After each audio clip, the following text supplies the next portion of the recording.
Good afternoon. Good evening, I should say, ladies and gentlemen, and Timmy. Welcome to the Greyhorn Pagans Mead Hall. I know I'm a little late. My apologies for that. I was still hanging out with my neighbor, my next door neighbor. Hadn't seen him in a while, and I thought I'd pay him a visit. And it took a little longer than I planned. So, like, only 5 minutes late. Only 5 minutes. Give me a break, okay? Give me, don't come at me like that.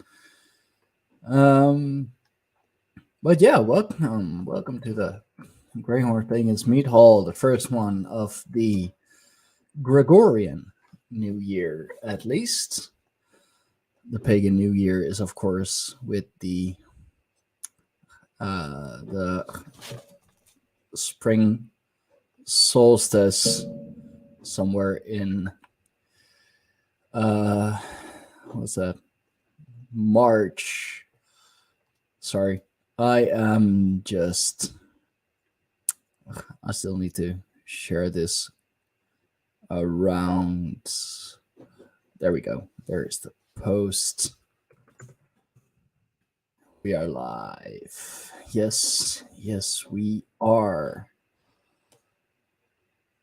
Yeah, of course I can send it to you, Mr. Kiefer. That is no problem. I opened Twitter anyway to share it. Let's see. There we go. Check your Twitter. It should be in there. Let's see.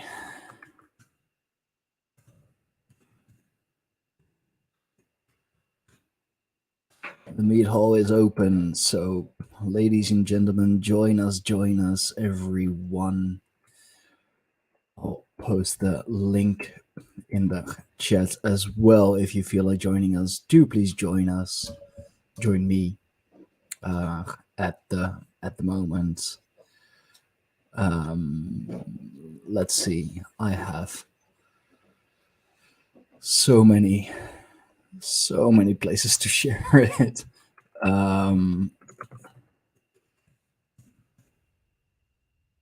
I always do that. Always when I hang out with other people, I stick around for too long. It's classic. Yo, Josh. I'm cleaning up my kid's tent at the moment. The tent. Yeah. Yeah. Give me a second. I'll be sitting down. This is a quick roll up. Hi. Good evening. How are you? Hey. I'm hearing an echo. Josh, that may be from your side, because I have all the audio set up right.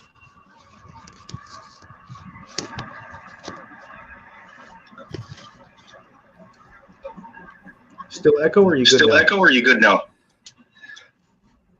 No, I'm still hearing an echo, but that may be from Josh's side. Give me one. Let me mute it. Let me mute this while I do this. Okay. Okay. What about now? Still hearing an echo. Weird enough. Oh, bummer.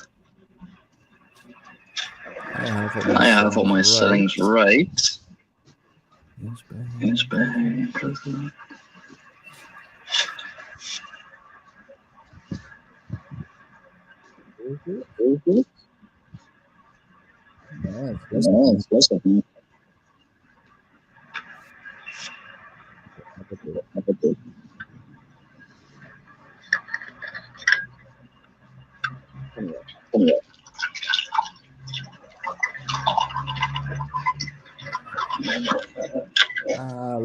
Let's see. I'm still sharing the link around. Yeah, damn.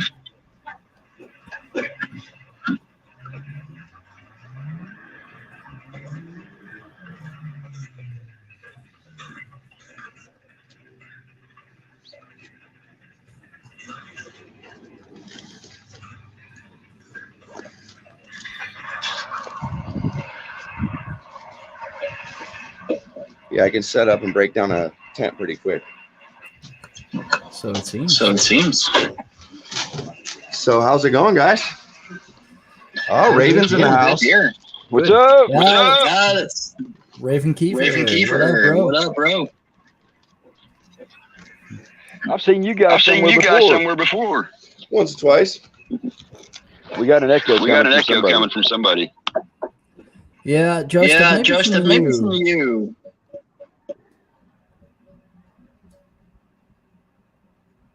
Let's see. You're muted now, and I'm not hearing any echoes. So. Let me go and see if I can turn my volume down, Stein. That may help.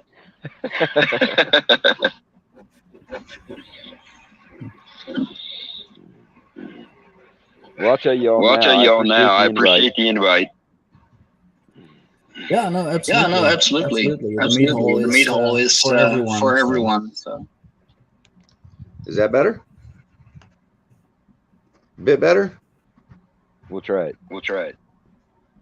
Still hearing an echo. I don't know. Do you have any headphones? I think Ashford 26. Now I hear it with everybody else still.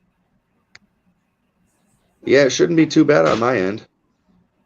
Well, I'm still hearing an echo. I'm on earbuds, so I know it's... Yeah, Sarah stole my earbuds. Mom, is there a pair of earbuds here? Not earbuds, but I got earphones. That'll work. I'm at my mom's house. Kids are playing.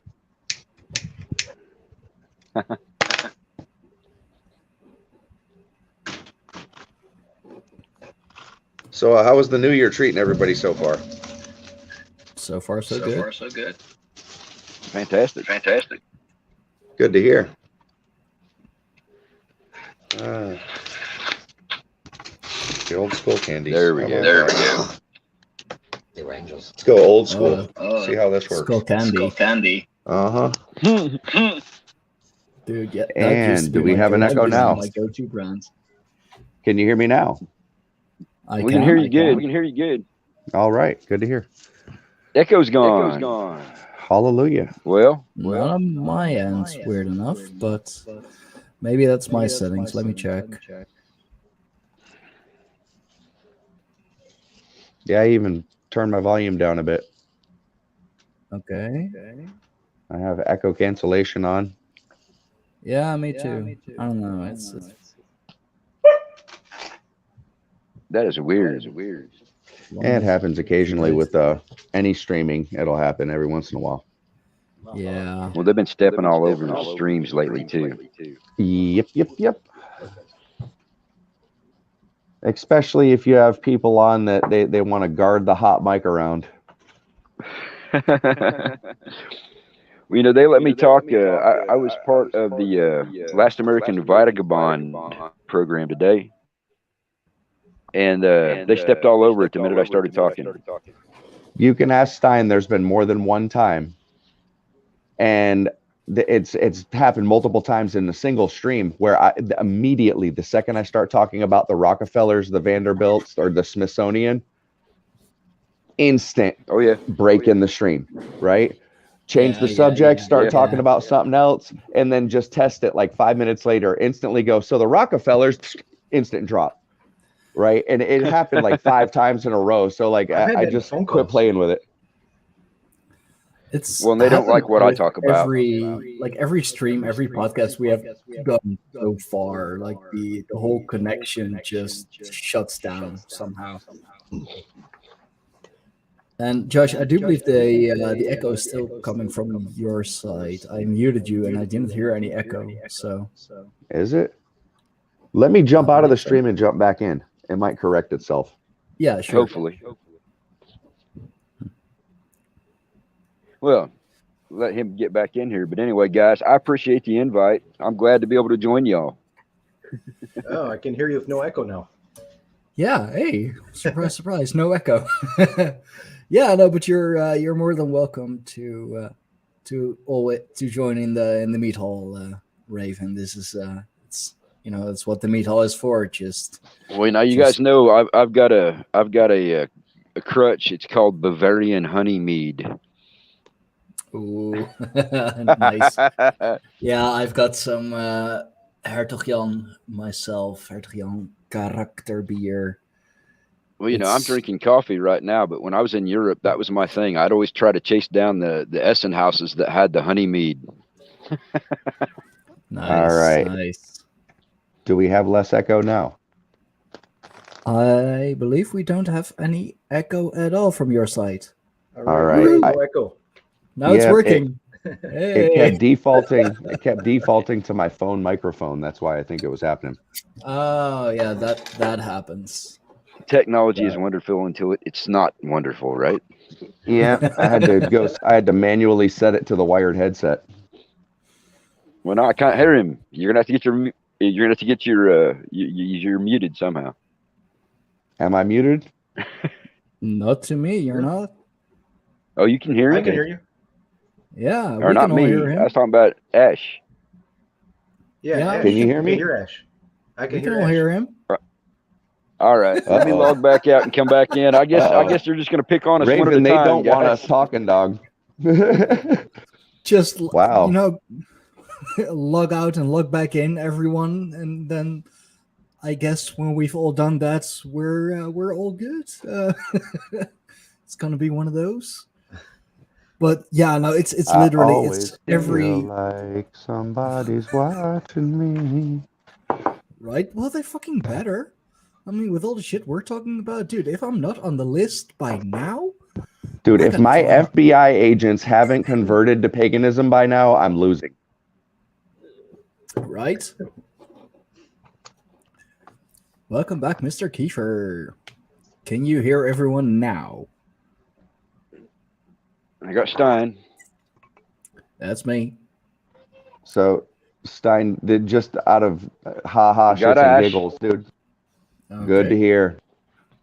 You can hear everybody now? We good? We all good? Sure, it's good. Yeah, we're good. I'm Fantastic. good. Okay. Golden. Nice. So, That went a lot faster. That went a lot faster than I thought it would. you did the last morning brew session where you just got up and started running, and you were talking about the coincidences with the Tim Pool show and Timcast IRL, and every time we talk about something odd or we do a cast, within a day they have that topic on that show, and it's normally a political and pop culture show. So why are they talking about giants and Atlantis and all of this other shit? You know what I mean? Within a day of us doing it. And you said something that day on that stream. The very next day I'm watching, and it's the episode where New York legalizes human composting. Yeah, And you sent me. He pops off immediately and says something about, so I want a Viking funeral when I go, dude. I don't want none of this shit. Burn me so that my carbon can return to the atmosphere and back to the earth and whatever. And I'm like, well, he's got part of it, right? But yeah. Let's and about wanting what is it, his own freedom land, freedomville, freedom, what is it? Freedomistan. If he's going to keep following up on your themes and topics, he could at least wear the T-shirt or do something, something. That's what I'm saying, dude. That's why give a little shout out, hey, I got this. That's why I said it on stream. That's why I literally said it on one of my latest live streams. Yo, no, I don't mind if you're picking up topics from us, but then at least give us some credit or just say something along the lines of the other day, and he said blah blah blah. But for all we know, it might not be Tim. It might be somebody that's close to him on the show, like Ian or Shane Cashman, or somebody that's right there. Either way, still give us that. Well, hey, thanks. How you buy one of these, use it on your show. You know what I mean? Something. I've noticed that's been an ongoing thing. I've been seeing your posts on Twitter, and I'm like, what the Sam heck? It could. We could talk about something really off topic, like, bat guano for your garden and see what happens. Dude, I've done it. I even made ridiculous comments and posted some like really off topic, off the wall shit about the dude who got in the hammer fight with Nancy Pelosi's husband. The underwear hammer fight club dude. Yeah. I like immediately I read this article and made a joke and said something about, oh, look, now his son says that he was a sex slave. Literally within like 3 hours, Tim Pool has a fucking the same fucking headline up. Paul Pelosi may have been the sex slave, and I'm like, holy fucking shit, dude! Are we in the Matrix? Well, actually, we are. It was even worded as ridiculously as I worded it. You know what I mean? Like, I did this shit as absolute satire. You know what I mean? It just trips me out. I mean, like, it's funny when you see it, though. Something like that, though, I could understand because it is politically related. You know what I mean? But like when we start talking about Atlantis and giants, and then that's on his show, it's like, hold on a minute, bro. Yeah, something's not right. Right? And like I said in my stream, I don't mind if he takes inspiration from us. If he takes a topic that we talk about and talks about it on his show, I don't mind. It's he has a bigger audience, so it reaches a lot more people, gets it into a lot more people's minds.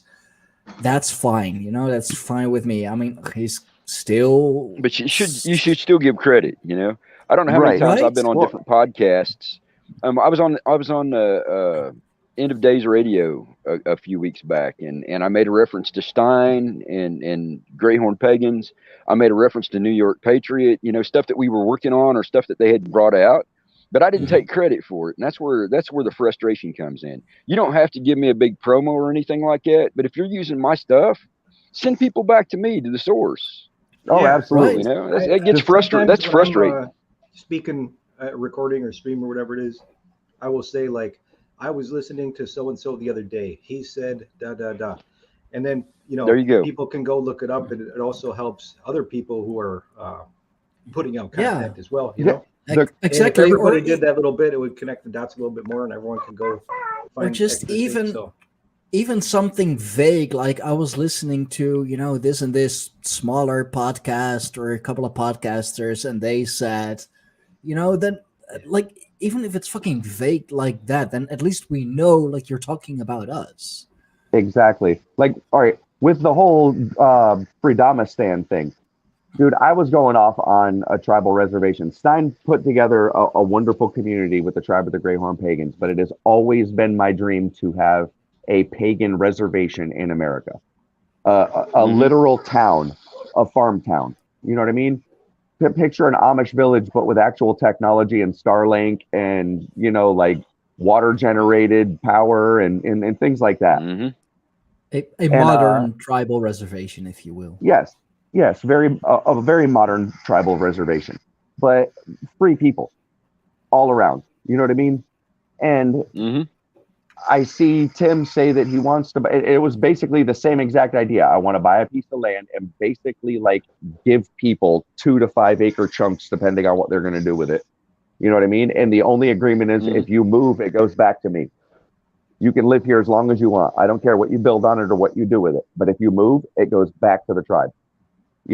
And he basically said the same exact thing, structured out Freedomistan almost exactly the same way. And I was like, I'm just going to sit here and watch this and like know that he just cramped my entire idea. Absolutely nuts.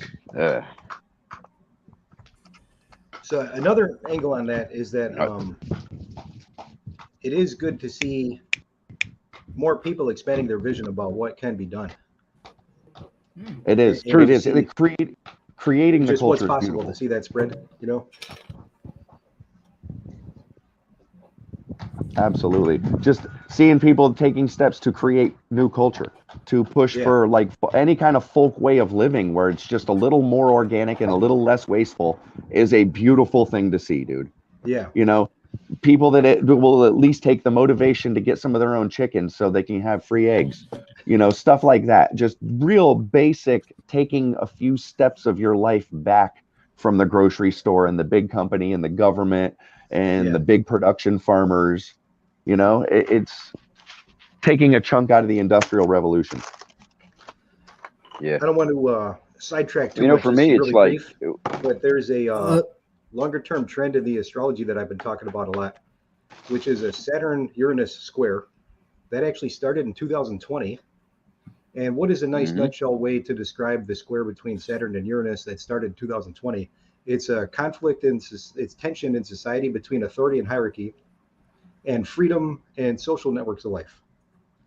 Now, another interesting feature of this is that Uranus is in Taurus, and Taurus is all about values and resources. How do you earn your money? How do you put food on the table? And Uranus is revolutionary thinking. It's breaking through old paradigms that don't work anymore and finding new ways to do things. So a really interesting thing about this is actually something that's like a longer term trend in astrology that people are feeling and picking up on, but it's also causing people to turn and look at the types of friendships they form with people, the type of social networks that they involve themselves in, and thinking about like, am I jiving with the right kind of people? Do I need to do?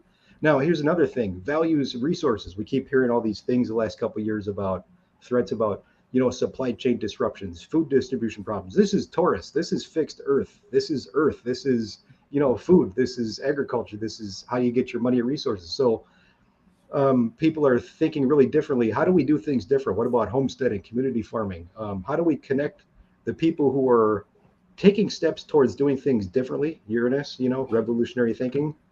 How do we connect these people together and do things in a new way? So it's really interesting.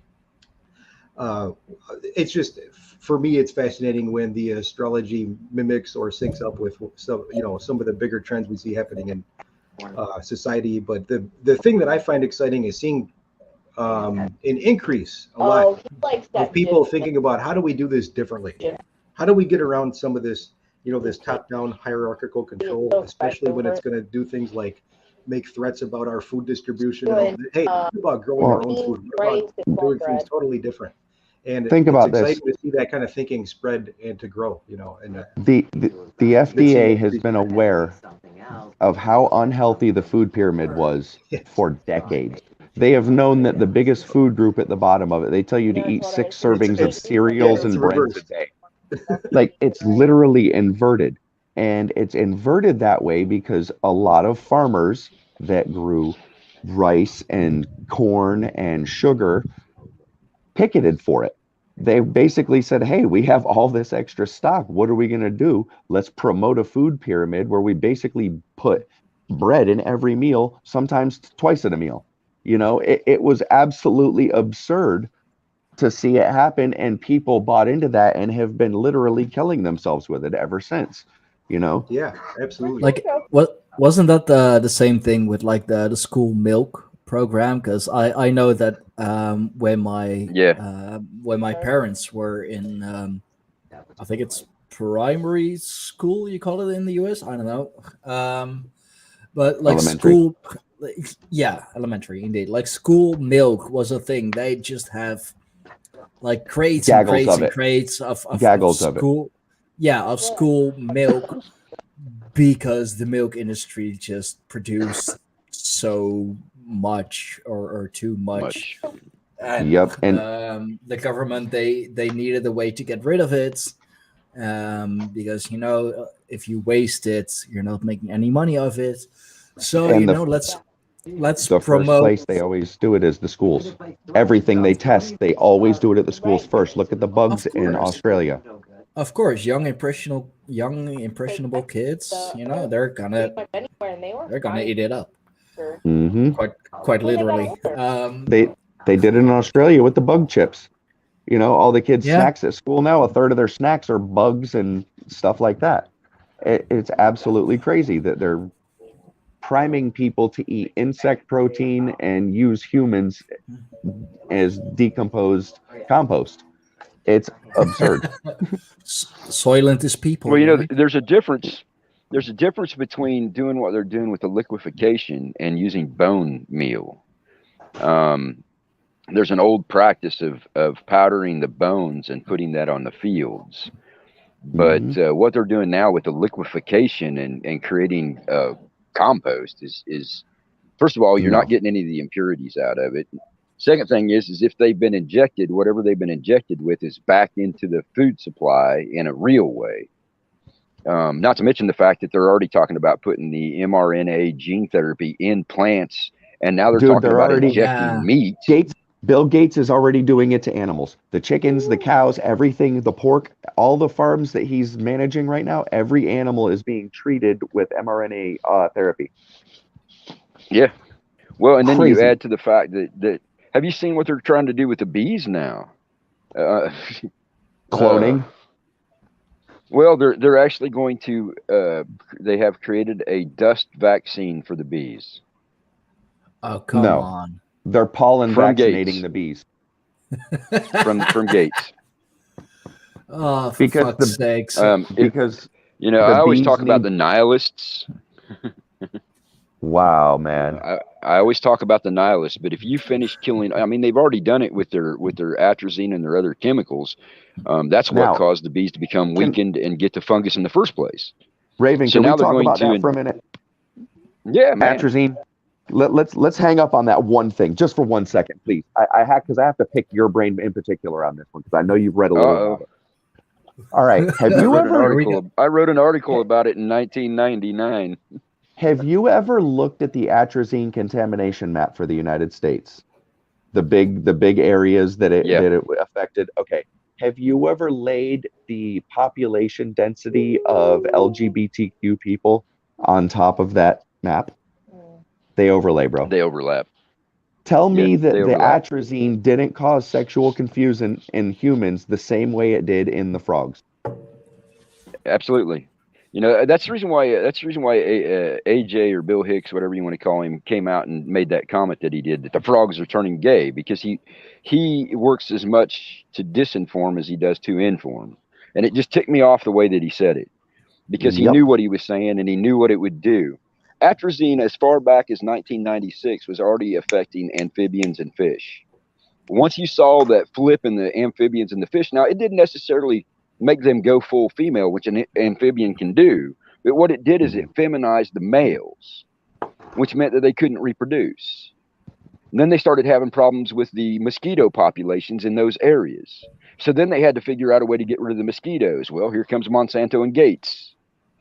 Then they started having problems with those mosquitoes that survived, and here comes Monsanto and Gates a second time with their clone mosquitoes. So the problem started with their chemicals, and they've presented us a new solution that made it worse every time. That's the reason why I talk about the nihilists being what they are. They don't care if they destroy everything. But now, it's the atrazine, as far as the water supply, is the issue. As far back as 1999, when I wrote that article about atrazine, we were already seeing that males, human males, were not developing, which means their testicles weren't dropping, or they were very effeminate.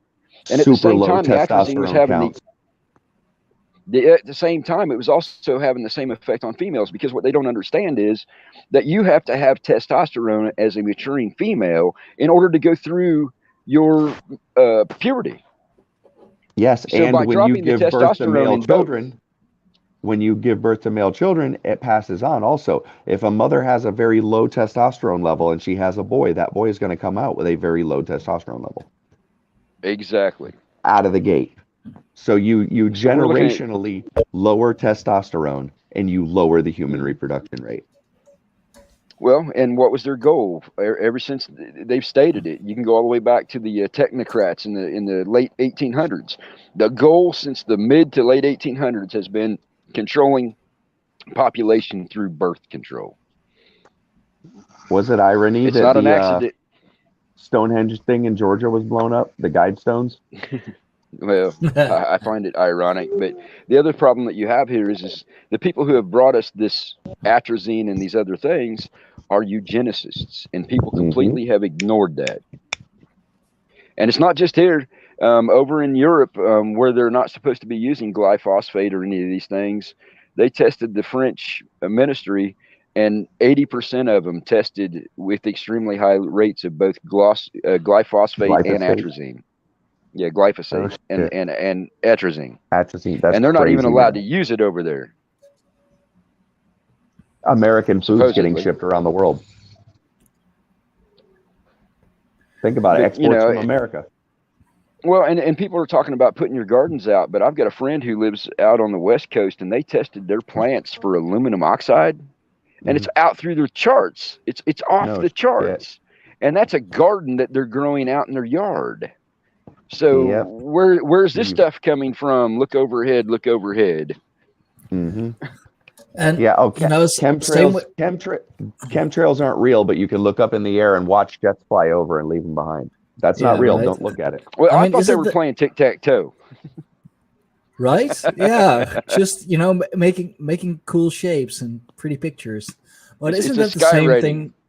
Yeah, like isn't that the same thing with microplastics? Like I remember reading something about like at least here in Europe on the Mont Blanc, the mountain range in France, that at like several kilometers high, like I believe it was like 2-3 kilometers high, they still found microplastics in the air.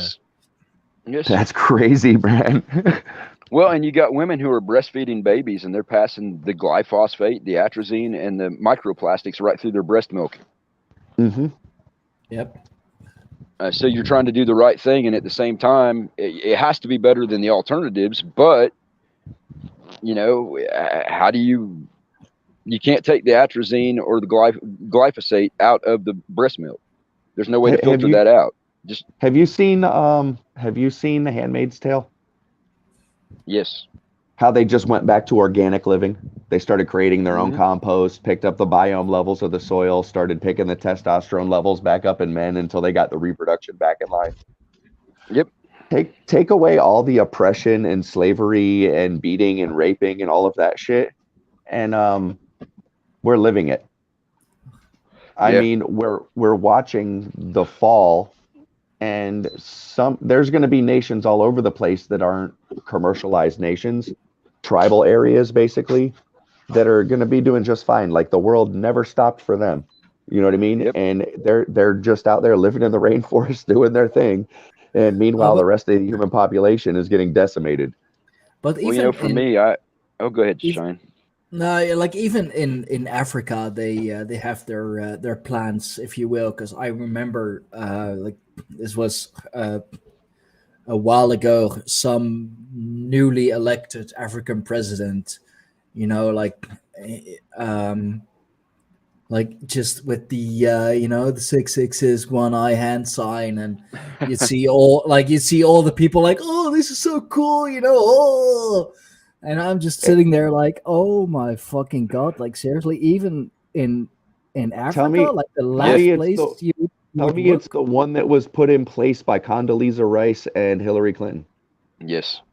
Oh, that would not surprise me at all. I don't know. I believe it was like Kenya, Libya? or It was Libya. No, yeah. Like that country is fucked anyway. Liberia is fucked. Libya, Liberia. I mean, they're all shipping them here to Europe anyway.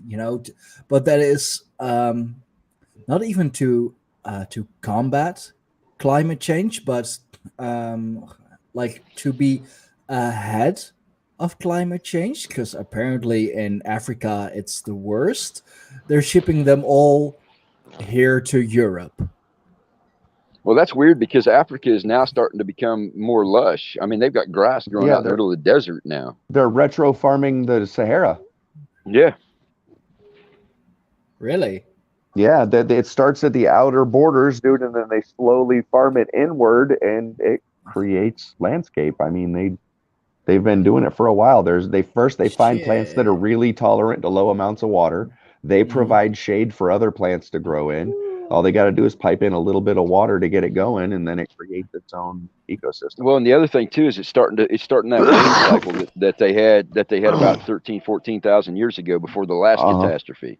So they're actually getting rainfall. Which did you see Jimmy Crossetti's thing? The last catastrophe, they found Atlantis at the eye of the Sahara thing. It got washed into the ocean. Oh yeah, you can see it on the geographics, the overhead model. You can see where that whole thing got washed out there through the Atlan Mountains when it split. Yep. Well, they said King Atlas had a log where they found books that showed that, you know, King Atlas was the king of this city that got completely wiped away. They looked at the area. They're looking But on you know, Google Maps, and it was the Eye of the Sahara. Oh yeah, but the other problem that you have too is even though that fits the exact rings, people have muddied this story up. You had two different things that were Atlantis. You had the city of Atlantis, which was the gateway to the Middle East, to the Middle Sea. Yes. And you had the continent of Atlantis that was out in the Atlantic. Two completely different things, and they refused to differentiate. City. The city was the capital city. The Eye of the Sahara, that was the capital city of Atlantis. That was the home of King Atlas. But there was an island in the Atlantis. The Azores sank back down after the last shift, but that was a giant piece of land at one point. Oh yeah, and you know, Randall Carlson, Cosmography, has done a fantastic thing on revealing the continent that sits across the Atlantic Ridge. Dude, I love that guy's work. Seen him. Oh yeah, he's fantastic. I'd love to get him on for an interview. Dude, him, Graham Hancock, and Jimmy Corsetti are all going to be in Asheville, North Carolina, talking about all those new finds for Atlantis. Yeah, I know. He's only a few miles. That's about a 30-minute drive for me, brother. No shit. See, my brother lives up there now. I'm looking at a piece of land up in Yuma, Virginia, right up by that area. I love that area. There you go. Yeah, like that's Cumberland Gap. Mountains. Cumberland Gap is my favorite place in the world. But the land that's right inside of it is a little expensive. The town of Cumberland Gap, it's right on the tri-state for Tennessee, Virginia, and Kentucky. I like Yuma, where though. I'm at, I live on the Cherokee Reservation here in North Carolina. Oh, that's got to be lovely. Yeah, well, at times we have a casino. It's got its positive and it's got its negatives. I get that. But you know, every place does. Every place does. It's what you make of it. It's got to be a better alternative than suburbia. I can say that. Oh my God, I couldn't live like it. I was chief of security in Indianapolis for a few years, and there is no way I could go back to doing that suburban thing again. I can't wait to get out of it. I don't mind Florida, man. I really don't. It's just the climate here. 11 months out of the year, I can't do nothing. Oh, no way. I'm in Florida. Yeah, I'm on the Treasure Coast, dude. It's just brutal here. I'm beautiful country, on the west though. side of the state. Yeah, you're over by Tampa, on the west side anyways. Yeah, south of Tampa. You guys get a little more moderate weather, but the Gulf provides a little bit of a buffer. Yeah, it is a little bit Stein's not going to know what I'm talking about, but see, I'm old enough that the dollhouse was someplace I actually hung out in the 80s. Oh, my Lord. Lord. I'm a 90s kid. I don't know. I'm born in the 90s. Had my teens. If you want to know what I'm talking about, who was it? Was it Motley Crue that did that song? Talking about the strip down there. I believe it was in Lauderdale. Yeah. Yep. I think it was the Crew. It's Motley Crue. Girls, girls, girls. When you get a chance, Stein. That's what it was like for us coming up in the 80s.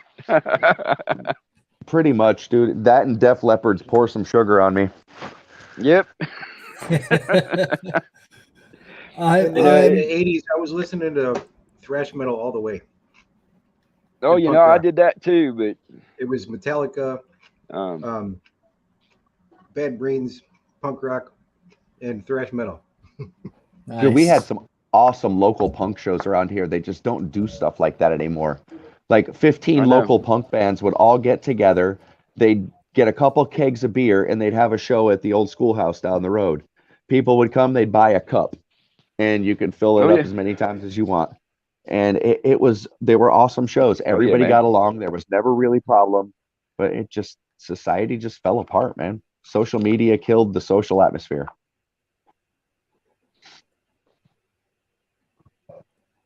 Bird Dog. Good tip. He always comes with the good stuff.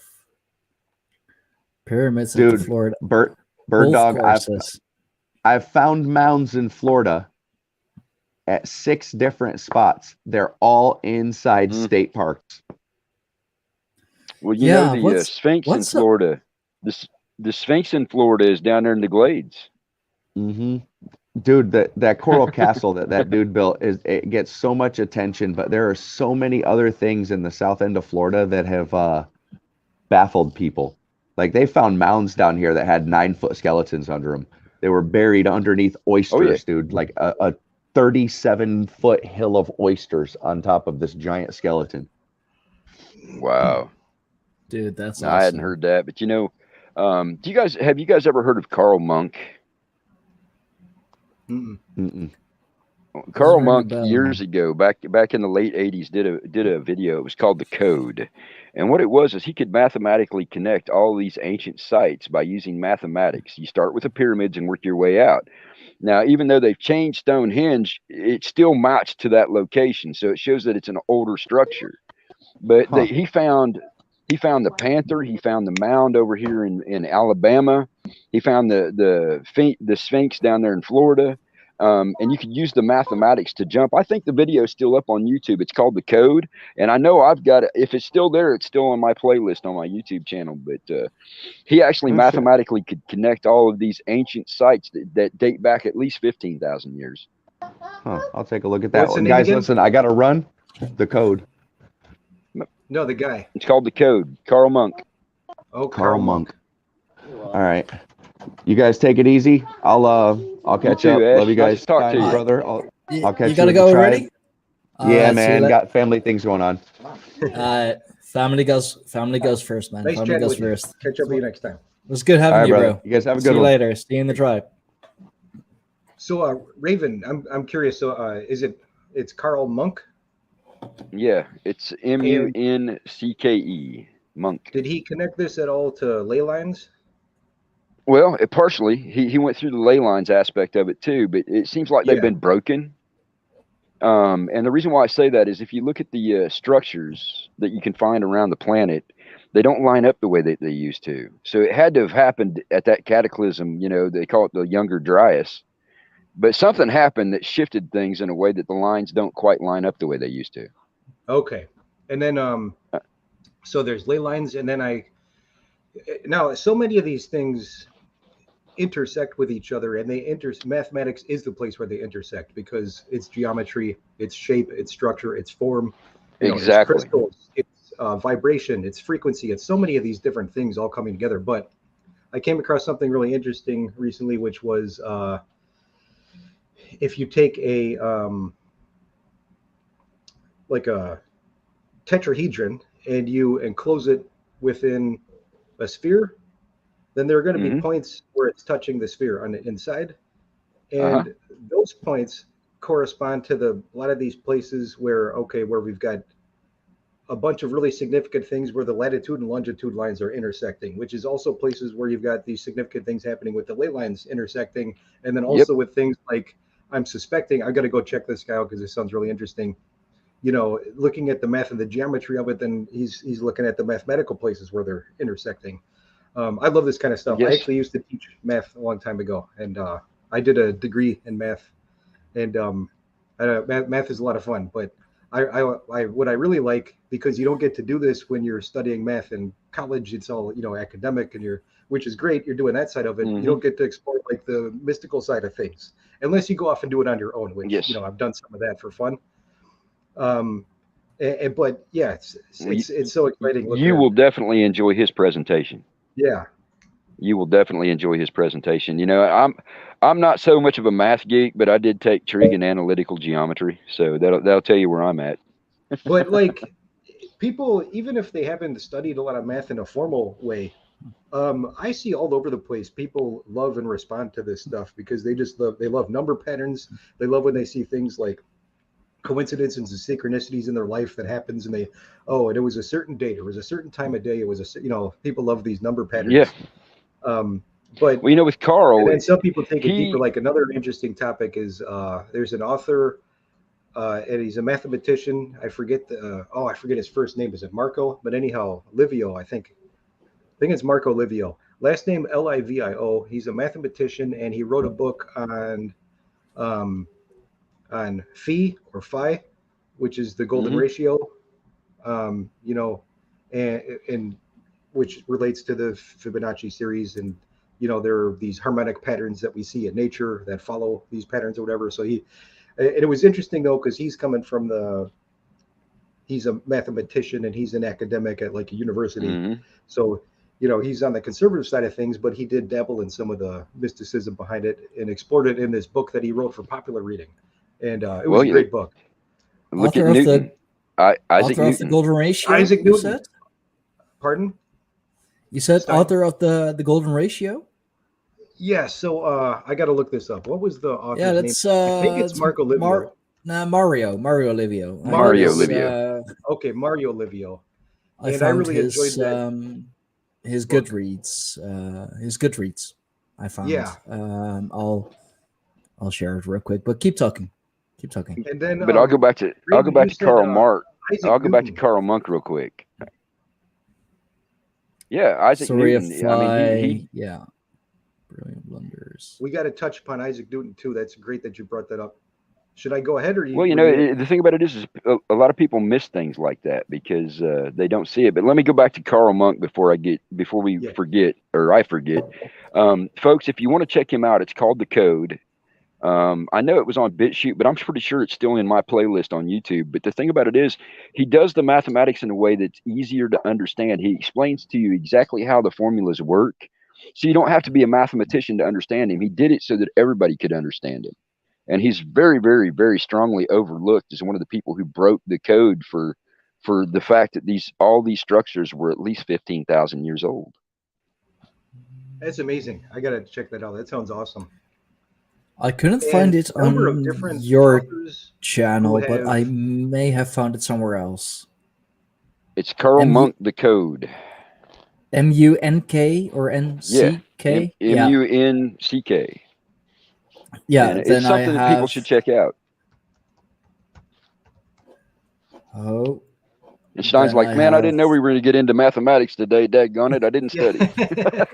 Bro, I flunked math hard. The only math I'm good at is gym math. You know, bar plus plates. I found it here on the Hall of Records, Karl Monk, The Code. I couldn't find it on your channel, so I looked it up. I'm gonna have to go back and find it again and put it back up. Yeah, the Hall of Records, Karl Monk, The Codes. Yep, definitely gonna check that out. I wanted to before we leave the math alone, though. I wanted to touch. You brought up Isaac Newton, and I have to touch upon that real quick because, okay, so if you do study math formally, like in university, there's no avoiding Newton. So there was Newton and also Leibniz, and they both simultaneously, put forth the work that turned into calculus.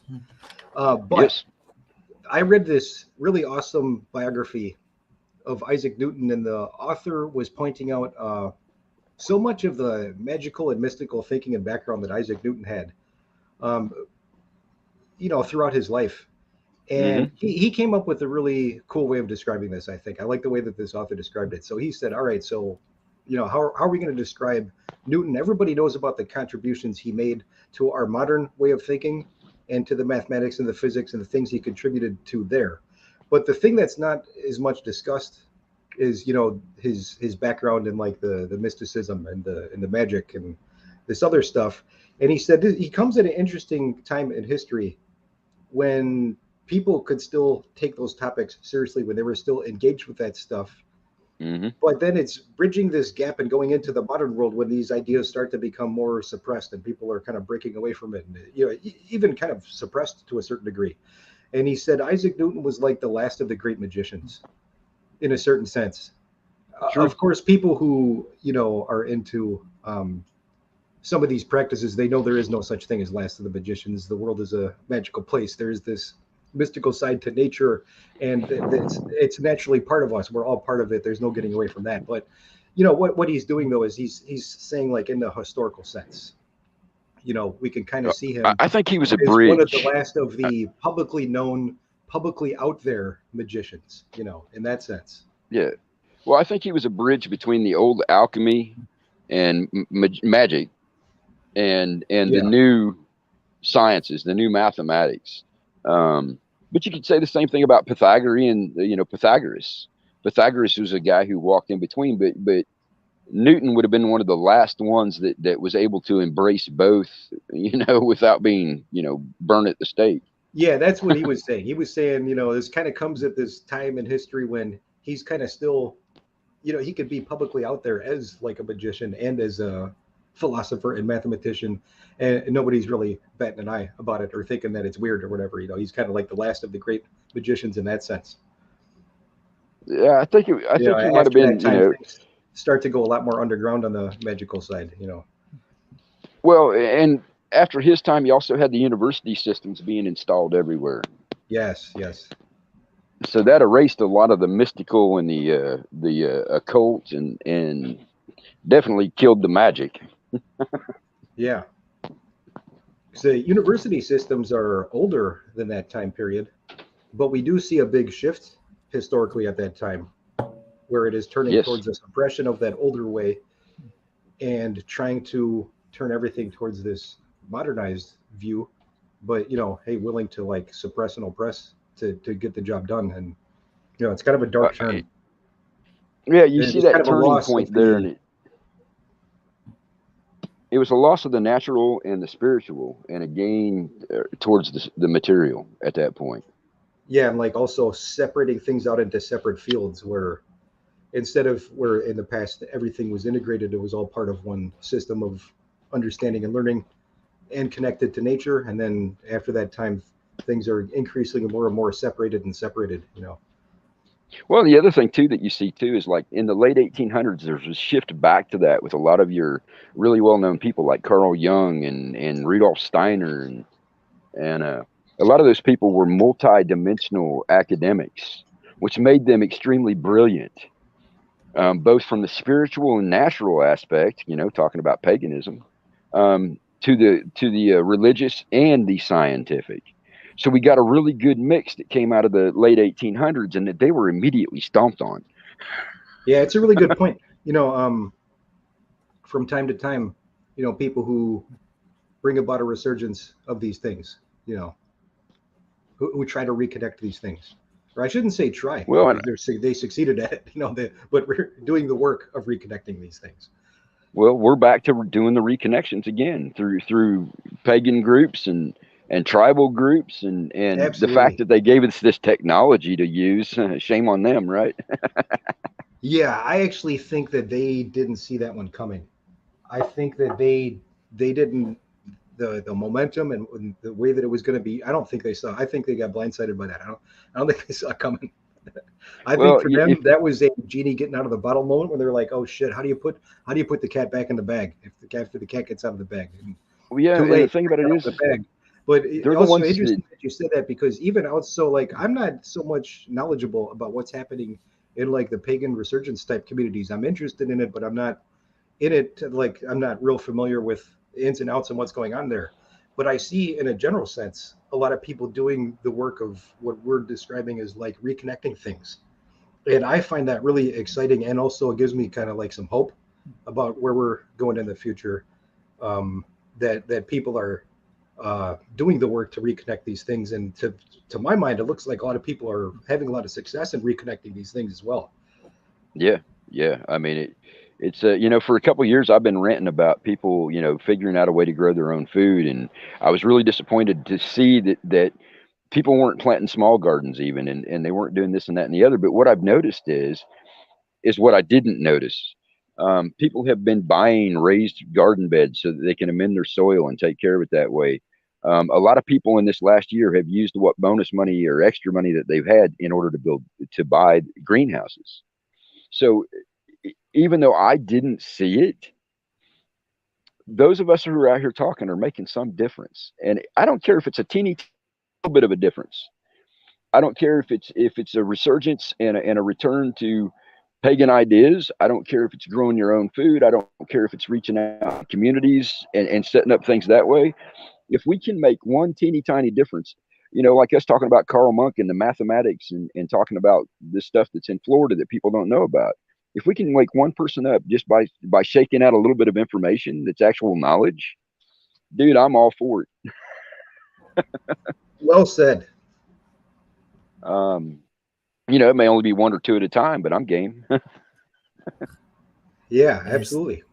still better than none at all.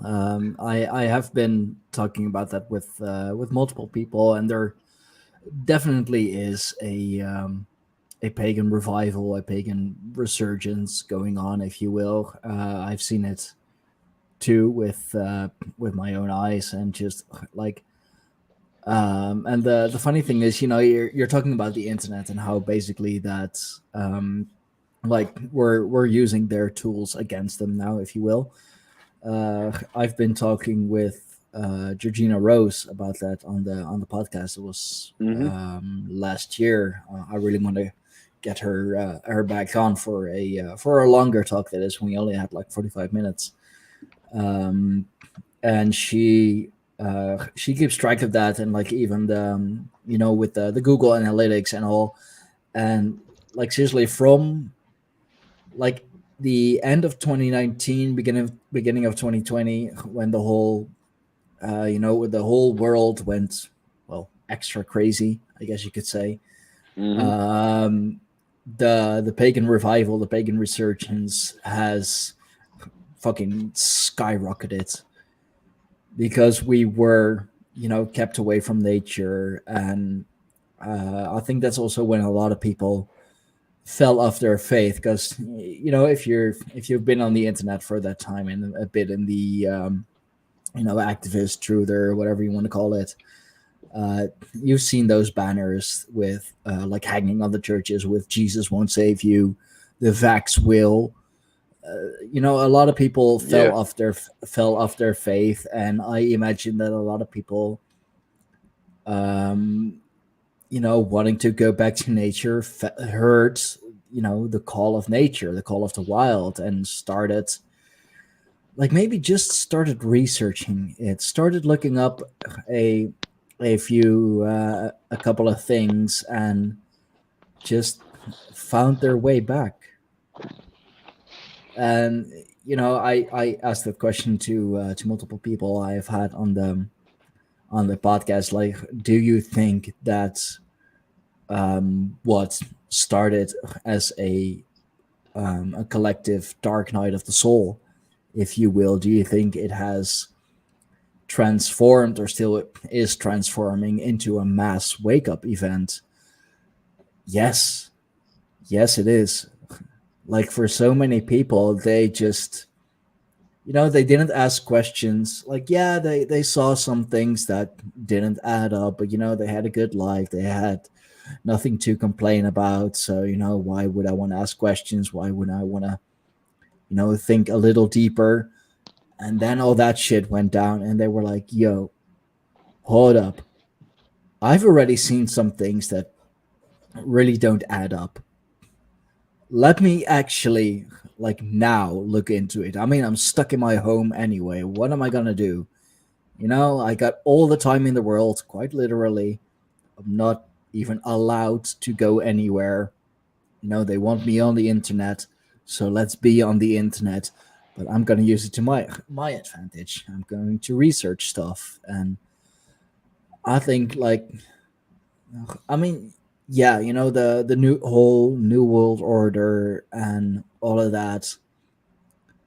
I mean, if it's not in place already, which I do believe, it's gonna come anyway, even if it's just because it's they've been working on it for hundreds of thousands of years. I mean, Raven can talk about that more. Yeah. He's done a lot deeper research. This is from freaking Babylonian times. They've already been planning this, the whole bloodlines and whatever. I've actually started listening to the Pendragon podcast you've been doing with General Lee.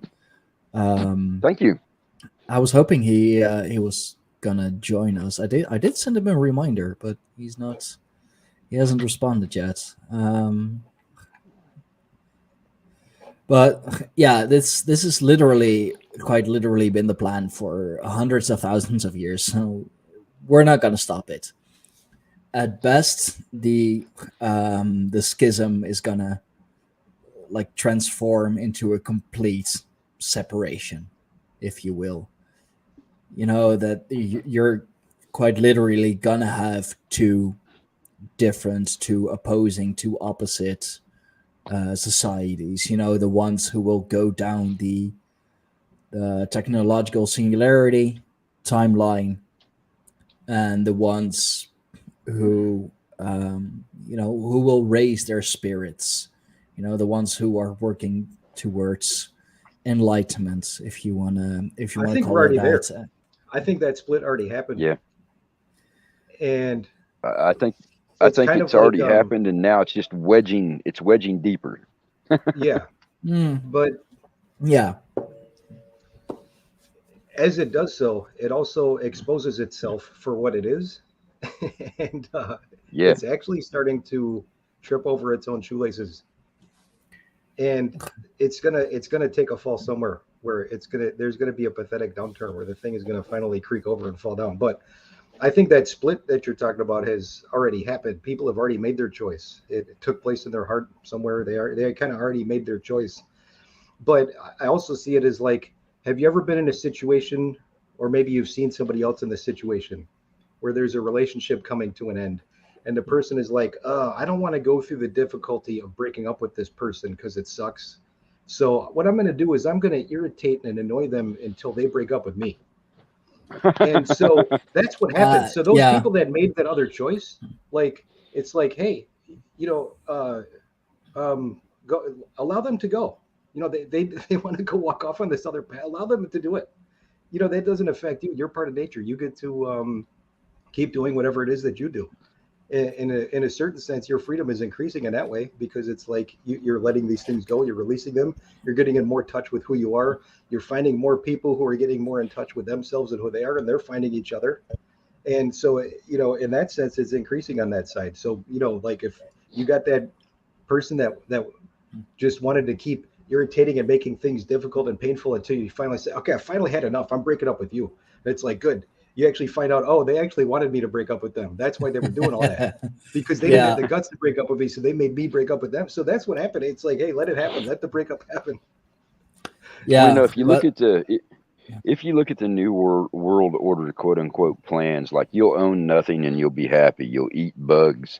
If you look at all the stuff that they're talking about, they've been doing this since 1963. I just did a podcast the other day, and I talked about the Codex Alimentarius. In 1963, the United Nations got all the nations to sign on to the Codex Alimentarius, which meant they controlled your nutrition. It had nothing to do with a particular type of food, but they were going to control the amount of nutrition that you got.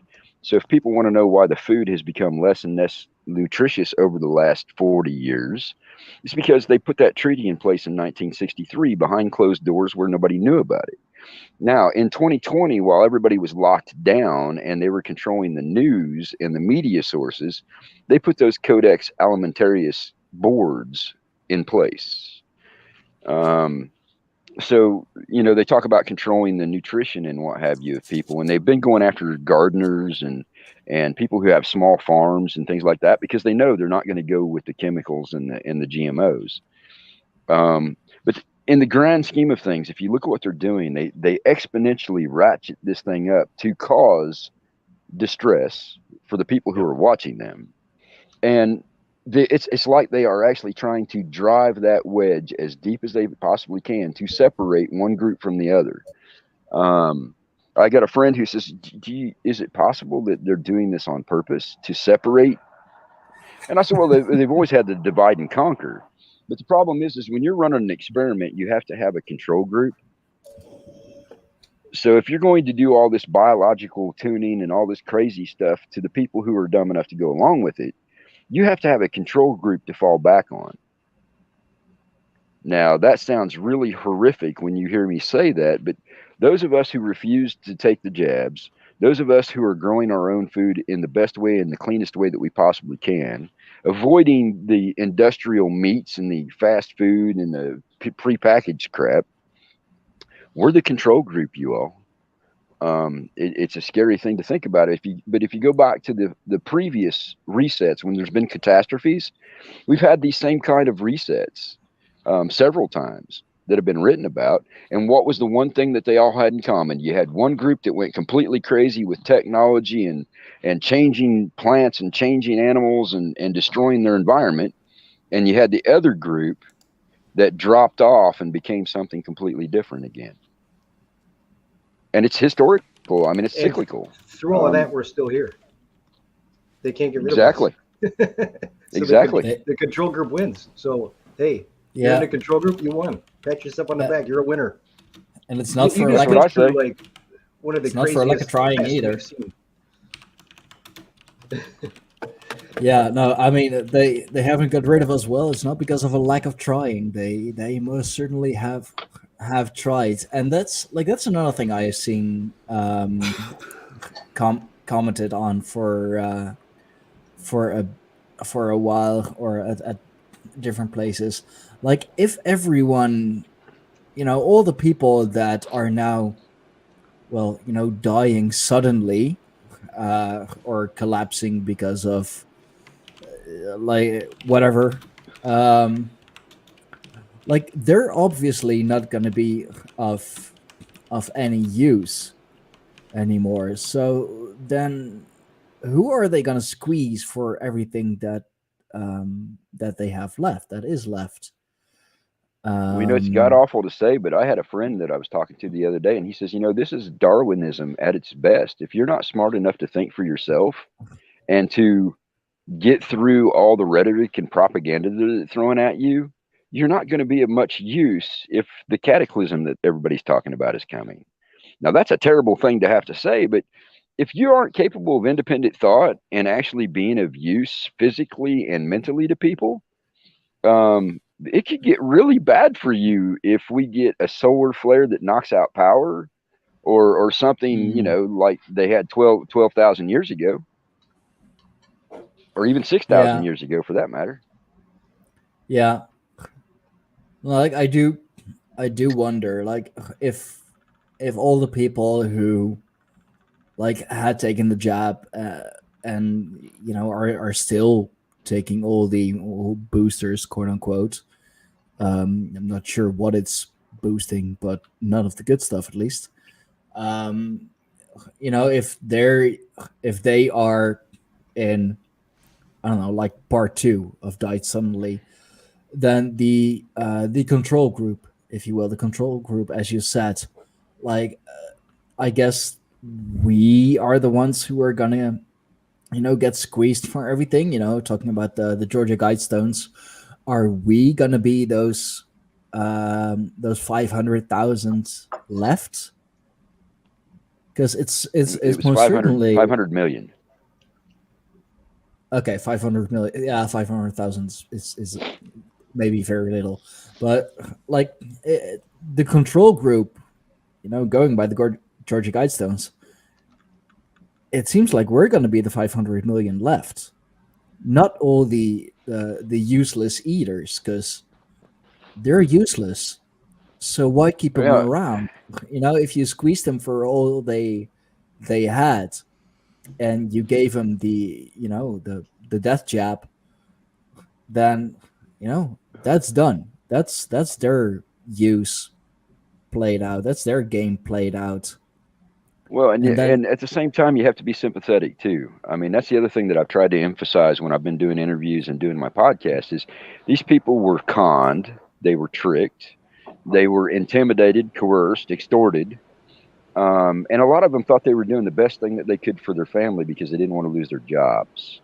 because of it didn't matter that it was illegal, Yeah. but so at the same time, with all the stuff that's going on, we have to extend sympathy. People coming to me that have been jabbed and asking me if I can help them. Well, I do natural medicine. I don't have anything that's going to stop the DNA changes that they've had from doing what it's doing. I just don't. I can help them with symptoms. I can help them feel better, but I can't stop that thing from replicating. No, unfortunately. It's going to be interesting the next couple of years how it's going to play out. I mean, you know, it's a heavy topic because at the same time that they're dangerous to us because they're shedding this stuff and this stuff focuses. I don't know how much you guys have talked about this, but these things focus in the ACE2 receptors, just like the HIV protein, which is actually a patented protein, by the way. It focuses in the ACE2 receptors, which means anybody who has had the jabs is literally carrying an STD. If you have sex with them, they can transmit that gene editing to you. Yeah, I mean, I've seen memes about that for the us pure blood men, that our seed, our sperm Wasn't that Ash? is gonna be the he definitely is one of the ones who is spreading that. Wasn't that meme Ash and that put it up? is talking about it. Yeah, no, he definitely has made memes, shared memes like that, that our pure blood sperm is going to be the new gold, if you will, the most valuable thing on this planet, because we are still pure and unsoiled and whatever, and most of all fertile, and I mean, hell, it wouldn't surprise me, they're even even with the blood banks and all that, for a while at least, it's not the case anymore, where it may be at in different countries or at different points, but they weren't even taking vaxxed blood donors, because over here they test for antibodies, and if you don't have them, they test for antibodies when you go to give blood, and if you don't have them, they ask you not to give again. So that should tell you what's happening with the injections. I believe here in the Netherlands, there has to be at least a 2-week period between the last jab and blood donation, and then I think that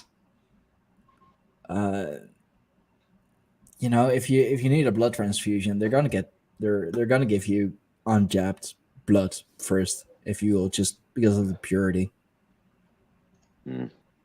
Well, guys. Hey guys, we got 2 more people that joined us. Yeah. We got the Crypto Ronin and Mr. Light Elf himself. What's up, Stein, Navad, Raven, Light Elf? It's a pleasure. See, I think the fact that you guys have set up a pagan group and have started talking about old things and old ways is going to help.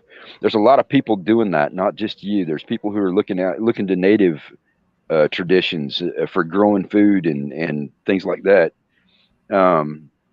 As things tighten up with the changes that we're seeing because of the solar minimum, it's going to be really important to have communities, even if you're scattered around the planet. If you have an idea and a concept to start out with, it gives you some place to start. I'd advise anybody who still has internet access to start looking at how to plant foods, how to grow food, wild game, wild food. Because where I live at, I could literally in the springtime go out walking through the woods and come back with a full day's food. Nice for my whole family. Yeah, Shad, I'm in Georgia, man, but I wanted to throw something at you guys, and maybe Navad can chime in on the astrology aspect, because one of the resets, the Dark Ages, I believe in the 1300s, which lasted a few years. Also, there's stories of biological warfare. Everybody got quiet. They blame it on rats from China. There's no rats coming from China doing a plague. There's stories of actual. Well, let me bring up something. Have you guys seen? There's a guy from Florida, as a matter of fact, the Florida Marquis. The Florida Maquis. Have you guys seen his pentagons all over the planet that line up with the ley lines? No, can't say I have. He started doing a Google search and he found a pentagon, and he thought it was really weird because the trees were growing all around it, but it was a hollow space shaped like a pentagon. And so he started looking around and he found another one. He drew a line from one to the other, and guess what? They connected to 2 more. And if you went off the other sides, it connected to 2 more, and they're all around the planet, and they're literally clear spaces. We were talking about ley lines earlier. Trying to figure out why there are these cleared spots that are shaped like pentagrams all over the planet. That is a good question. You know, always. It's an old school public park. I'm sure it is. I'm sure it I wanted is. to, But Mr. we want to hear more about the I want to hear what rats. Mr. Gronin was saying though about Yeah, but yeah, like the So, the like, rats okay, coming Middle from we're China. told this story about the plague, you know, and so on and so forth. Although I think, is he talking about the bubonic plague or is he talking about something different? I wanted to hear more about what he was talking about. The bubonic plague. Well, it was in the 1300s. There's a bunch of plagues. I can't, you know, it was like 1347, and I'm being real loose with those dates right now.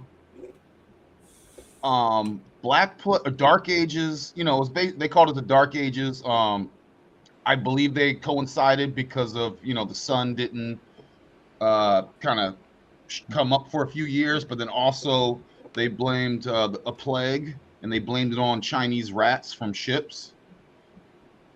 And I was throwing it out there that this was, you know, there's some stories of it actually being biological warfare, like ships hovering over and eyewitnesses saying they were dropping like these containers, like they were like ships in the sky, which is weird in the 1300s already, right? Dropping these black like things, and then that causing illnesses and sicknesses, etc. You know, I just looked it up on another page. Yeah. And what is often called, you know, the Black Death, late Middle Ages, bubonic plague is 1347. You had the year, Yeah, 1346. I've got the Wikipedia here. mine just says, go ahead, Nevada. mine I'm says so it hit proud that I got 1346, 1347, something like that. Yeah, in Europe, that was the and peak, in 1330s indeed. in Mongolia, they also had records of some kind of outbreak over there. But anyhow, Yeah. I wanted to chime in that you were super close on the years. Yeah, good one, dude. Hey. Well, you know, the other thing associated with that too is, you know, we always have the image of the Grim Reaper, but there were people who saw things dressed in black, and they were moving across the valleys, and out in front of them was this mist. Now that is actually in accounts. Yes. Now you're not going to find this on Wikipedia, but yeah, Raven, that stuff is in like personal accounts. You're going to have to really scratch the surface.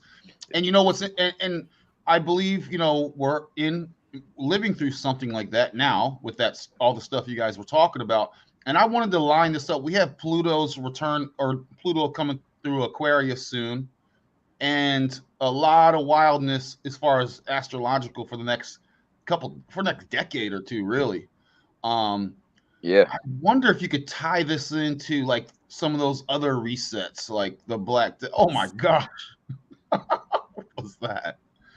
I think there was like some random troll who just clicked the link and was okay. So crazy. If you can tie that back, Navad, possibly to other astrological timings, because I believe this stuff is based on that. Based on the I mean, you know, like we see this all the time where whatever this is, this club of billionaires, these globalists, this cabal, whatever this group is, that they play around with the numbers and, you know, the astrological time. It's like a game. I don't know, you know, the symbolism and the games that they play with the symbolism and all this stuff. But anyhow, I don't know much about what the astrology looked like back in the Middle Ages in Europe, 1347. I mean, we'd have to pull up an ephemeris or whatever. Pluto return for the United States that you brought up. United States of America, if there's something called the Sibley chart, which is like, you know, the time of the founding of the United States, Philadelphia, Pennsylvania, July 4th, 1776. And you do that location and time, you get the Sibley chart. And the Sibley chart has Pluto in Capricorn. And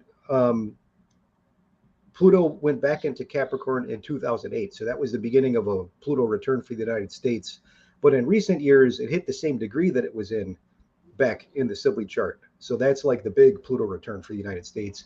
And then, like you said, Pluto is moving into, Aquarius. But the way by the way, that that was February 22nd of last year, 2/22/22 on year 2022 is when Pluto returned. But yeah, I mean, I actually did a live stream that day and pulled up the chart for 2/22/2022, and I did it at 2:22 p.m. from like my location or from Washington D.C. Yeah. I think I did it. Are you guys just ready fun, for this? Just to see what the chart would look like and just play around with it. But let me wrap up real quick.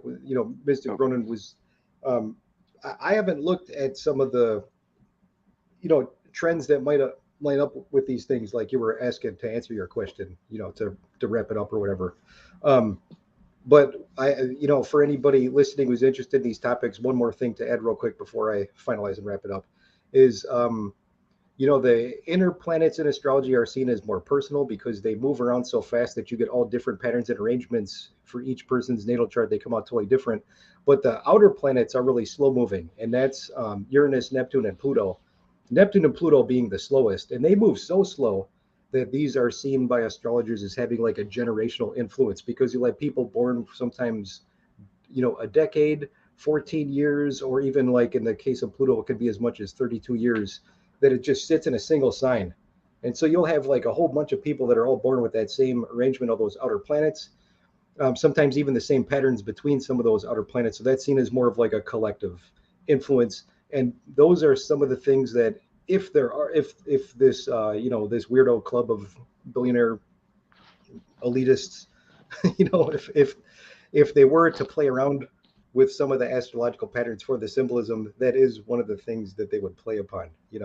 I haven't looked too much into what it would significate. And the cool thing about what's going on is geoastrology, and you look up the natal charts of like countries and regions. This is just what's going on is over the United States right now with its kind of positioning, Pluto, etc. It's going to affect this region greatly. It does go around and affect geographic areas, some of the astrology. So we live in interesting times, man. I mean, actually, Mystic Ronan, you might like this one real quick, and then we can move on. No, go ahead. Take your time, dude. Go for it. Well, right. But I also don't want to labor the points too much on astrology, because some people listening might be, they want to hear other things, not just astrology. But anyhow, interesting point I brought up earlier is one of the longer term astrological trends that we saw was a Saturn-Uranus square that started in 2020 and is continuing into 2023, and coming up soon it's going to be over. But really interesting that started in 2020, because Saturn classically represents our relationship with hierarchy and authority, and Uranus represents our relationship with social networks and freedom and daring to do things different and to be different. So for there to be a square and for there to be great tension between these things, and then for all those tensions that we saw in society mimicking this tension between authority and hierarchy and freedom and social networks, starting in 2020 and continuing through 2023. It's just, it's interesting, and it's fun when you see little coincidences and sync-ups with these things. Oh yeah, man, bro. I mean, and like you guys were talking about, and Raven, you guys were talking about earlier. This is where astrology has really. I've had a newfound love for astrology since 2020, because all the things that I'm experiencing, you guys were talking about tribes breaking apart and reuniting. I say high frequency beings are linking up, and my mission is to unite the tribes of high frequency. I think if you're activated, you can see that we are starting to join together. We're maybe small in numbers, probably bigger in numbers than we may think, but we are powerful. And those that don't get it, just don't get it. And everything I've been feeling, I could ask my friends, how, and they'll tell me something they're feeling. It has exactly been lining up with what's been going on with me. Karmically has been happening in real time. Synchronicities is a way of life now, when before, Nevada, it'd be like maybe a month from now we'd have a similar experience. Now we're all within 24 hours or even minutes, we both go have shared experiences. Yeah, it's awesome, dude. And I don't mean similar. Seeing that too. Yeah. I just wanted to get Similar these points. dreams. I love it, man. Thanks. And go ahead, Raven. I know you're chomping at the bit. I just wanted to get. Well, no, I wanted to point out the similarities have extended to similar dreams too. Yeah, I can honestly attest to that because with the holidays, with Christmas and all, Neptune and Pisces. regular Christmas, um, both me and my brother, my younger brother, I live in Leiden. He lives in Amsterdam, so we're like even by car we're like 40 minutes away from each other. We don't really talk on the regular, even though I guess we should because we're brothers, you know. But same night, we both had a bad dream. We both had a nightmare, if you will. And my fiance Fireface, she had a dream about both me and my brother. So even though we're in like Firefay and I, we're way apart from each other. You know, I'm in the Netherlands, she's in Colorado, so like she's halfway through the U.S. I'm, you know, in the Netherlands, in the economic center here. But still, even from that distance, there are, and while we're sleeping, there are connections, there are synchronicities, if you will. And my brother, like he's not necessarily an atheist in that he refuses to believe in anything. He's more of a non-believer. He just like he doesn't believe, and you know it's fine with him. It's fine for him. Um, he's well, I mean, he's my brother, so he's too stubborn to listen to me anyway. Um,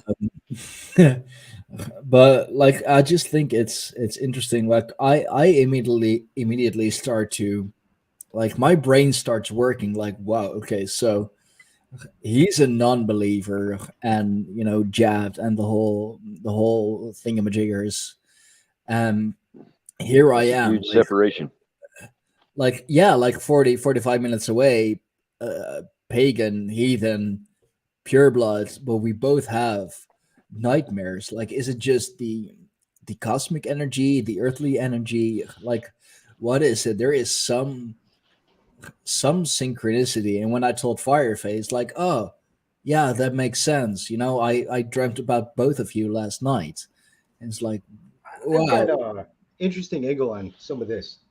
Go ahead. So one thing was that for the last 2 years, I started watching the moon cycles really, really close. Every single time there was a new moon or a full moon, I would cast an astrological chart and I would sit down and read it and go over it. And then also, there was a lot of activity happening with Neptune over the last couple of years, and Neptune is currently in Pisces, and both Pisces and Neptune is like that other side of reality that we don't see as much plugged into this side of reality.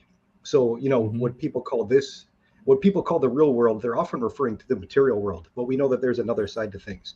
Now, on this other side of things is like the dream time, and it's where things are nonlinear. It's where the magic happens. It's where things are weird and, you know, time doesn't exist anymore. Time breaks down, and it's the dream time, and it's this other side of things.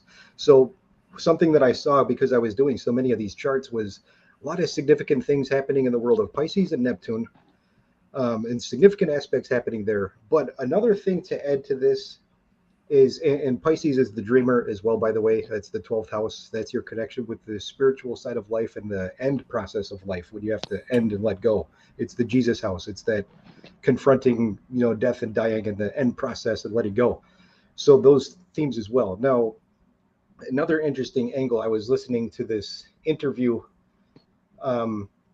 with Art Bell and Malachi Martin, and he had remarked about something that just before World War II had broken out, that there was this convention where a bunch of these psychologists were meeting, and it was in Europe. I don't remember where, Vienna or where it was, but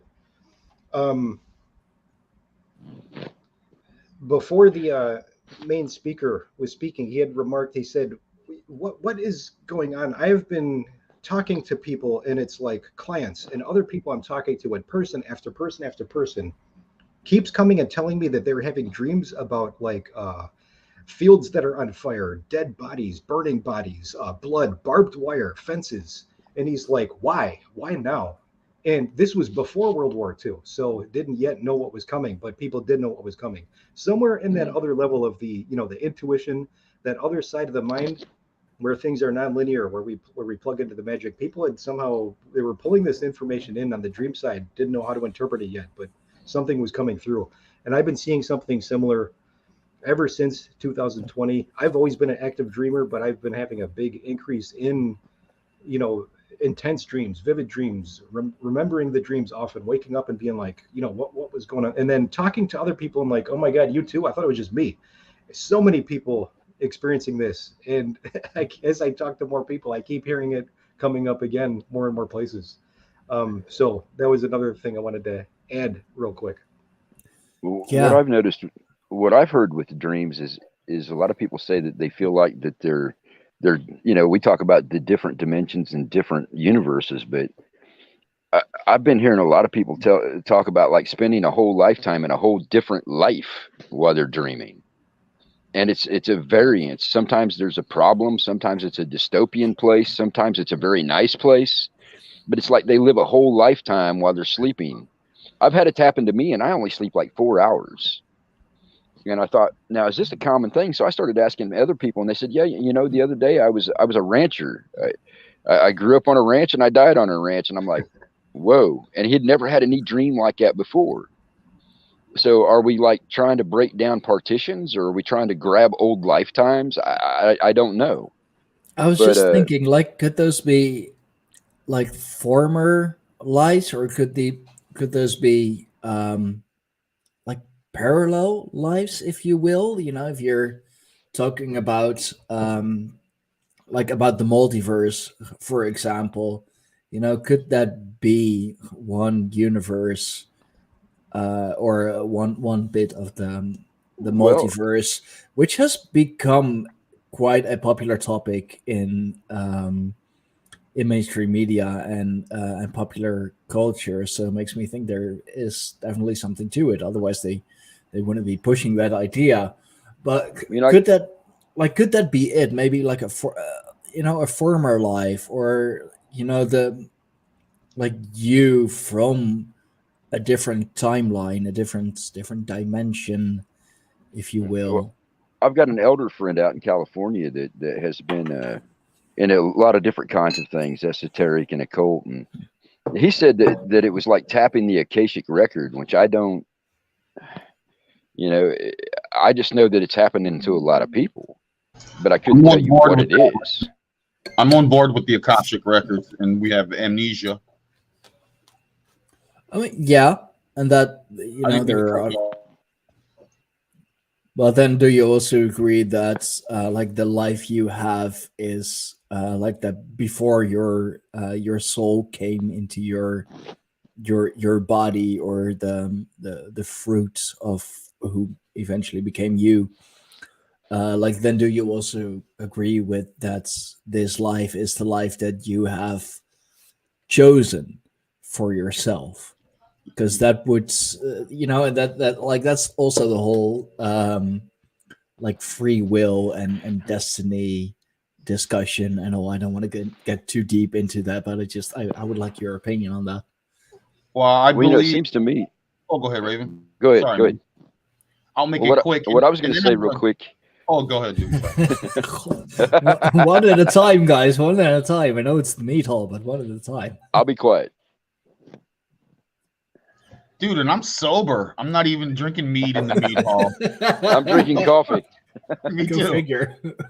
I think it's the caffeine. I'm a chatty Cathy right now when I'm on it. But what I think is, and I'm aware of how my research tells us how this works. How choosing, and you going into, you know, you see your mom and your dad, and you go, I'll take those two. But I think that's we have left the natural ways, the truth in nature, and that has not been organic. That has been manipulated. And so that's why they want to get you when you're early, stick you with needles when you're early, and that'll hopefully dampen the powers that we have from our how powerful we are. So the Akashic records, I believe, we were all kings and queens at one point, maybe male, female. I think we're all like all kinds of different hues, all the different humans. I think we were probably all slaves at some point, probably awesome, good up all around. Like just every iteration, you're like, oh, this time you're a king. Oh, this time you're like a slave. Oh, this time you're making shoes or something. I don't know. Or you might be a warrior, and then you die on the battlefield. You come back and you're something else. So I kind of lean towards that. I also lean towards at some point, especially when I tie in the Schumann resonance that's been popping off this realm, possibly if you go through enough iterations, you learn enough, you get enough, you transcend enough, and at some point when it's time to leave this realm, you may leave this realm. You may transcend. Like when they talk about being an old soul, some of us are been here for a while. Some of us may have been here not that long, so they gotta ride. This is some concepts that it resonates with me. I don't want to. There's novels written on this stuff. There's so many authors written about this type of stuff. So I'm just going up. This is just the brochure, but I kind of I think that makes sense. So our Akashic records, you're dreaming. We can remember some of our powers of the past and our experiences when they try and not let us remember that. They want to dampen our power, dampen our memories, and on. So that you guys get it. I don't need to keep going on and on about it, but that's essentially the outline of how I think it works. And yeah, there's details involved as well. But I mean, shooting us up with chemicals and putting it in our food, in our drink, in our environment, and whatever. Yeah, that'll block shit. That's for sure. Like, I don't have to be a scientist or a believer to know that just the amount of chemicals that are like even currently present in our body. Hell, I've already seen memes about that. My grandfather with his lungs full of asbestos, me with my lungs full of microplastic. We're the same, but we're different. Each generation has their issues, but they have been ramping it up. Indeed, I've seen pictures of like the insane increased amount of childhood vaccinations a kid gets over the decades. First it was just a couple of shots, like maybe 5. It's an all-on assault. Now on it's the a human couple being of fucking dozen from before every you're level. before you're 10 years assault. old. Yeah. And I'm gonna drop off. I'm gonna drop off, guys. I'm gonna drop off real quick, but I'm gonna leave with this. Like you guys were talking about the broken ley lines before as well. All of that fits in. All of that dampening and wanting to darken the energy and make it more sucky. That's not organic. I don't think. I think there's probably other types of species that have been here for a while that are doing that. But I gotta drop and do some dinner. But I'm listening, and I might chime back in later, guys. Hey, you're welcome back anytime. I don't know for how long we're gonna go, but for as long as we feel like it. So it's been good, and well. Thank you. I'm listening. I'll be listening, guys. That's cool. Thank you, bro. Well, there's one thing I wanted to say real quick before I forget. I've got a friend who has a child. You guys are going to love this. The child was born at 2:22 a.m. on 2/20/2020. Nice. That's a special child. That's gonna be a special child. If I may be bad at math. I fucking suck at math. I flunked it hard. But I love numerology. I playing around with numbers and all of that. I love it.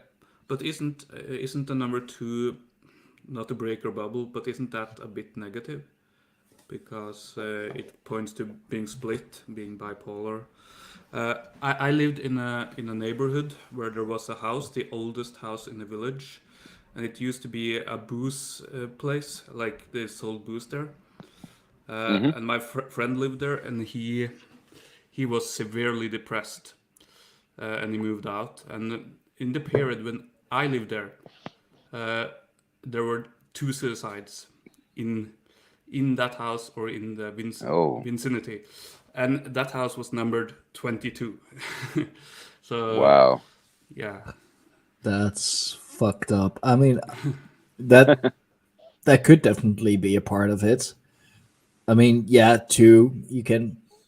Well, that's with every number. You can take it in a negative direction. You can take it in a positive direction. I don't think it's necessarily in the number itself, but more in the energy that you give to it, the energy that you Absolutely. And that how you you credit use it. So to like, it. Yeah, are you going to use a knife to do something bad, or are you going to use it to carve something, or are you going to, it's how it's used. And so the numerology of 2, it does indicate a division and a split, but it can also be 2 sides of things. For example, in both the tarot and in the astrology, if we're talking about a 2 in the world of air, then we're talking about mind, intellect, and communication. And so Gemini, Libra, Aquarius, they all have this like. wait, your mic dropped. Nivets, astrology bro, your mic dropped and now your cam froze. Damn it! Guess we're talking about all the good stuff here. yeah. Yep. it's happened again. We're touching on all the right topics, and somebody freezes up. All right, is it back? Yeah, you're There back. you are. Good. Okay. Good. Real quick to wrap up. We're on the right track. So go ahead. Gemini, Libra, Aquarius. That's air, mind, intellect, communication. In that case, the dual nature is great benefit because it's being able to see both sides of an argument, to hear and see another person's perspective, to see not just your own perspective, but to see 2 sides of an issue. So the division and the split, it could be positive or negative. It's like a tool. Which way, is it going to be used? And I think that's also all the numbers, all the elements. It depends, how it's used. Yeah. For me, I see this child that was born, and now the baby will be 3 this year, and so different. There's a balance that I hadn't seen. And when I found out it was 2:22 a.m., I went, "Oh boy, we're gonna have to watch this one." Hell yeah! It's what you cultivate, and that's what I told the baby's parents. I said, "It's what you cultivate."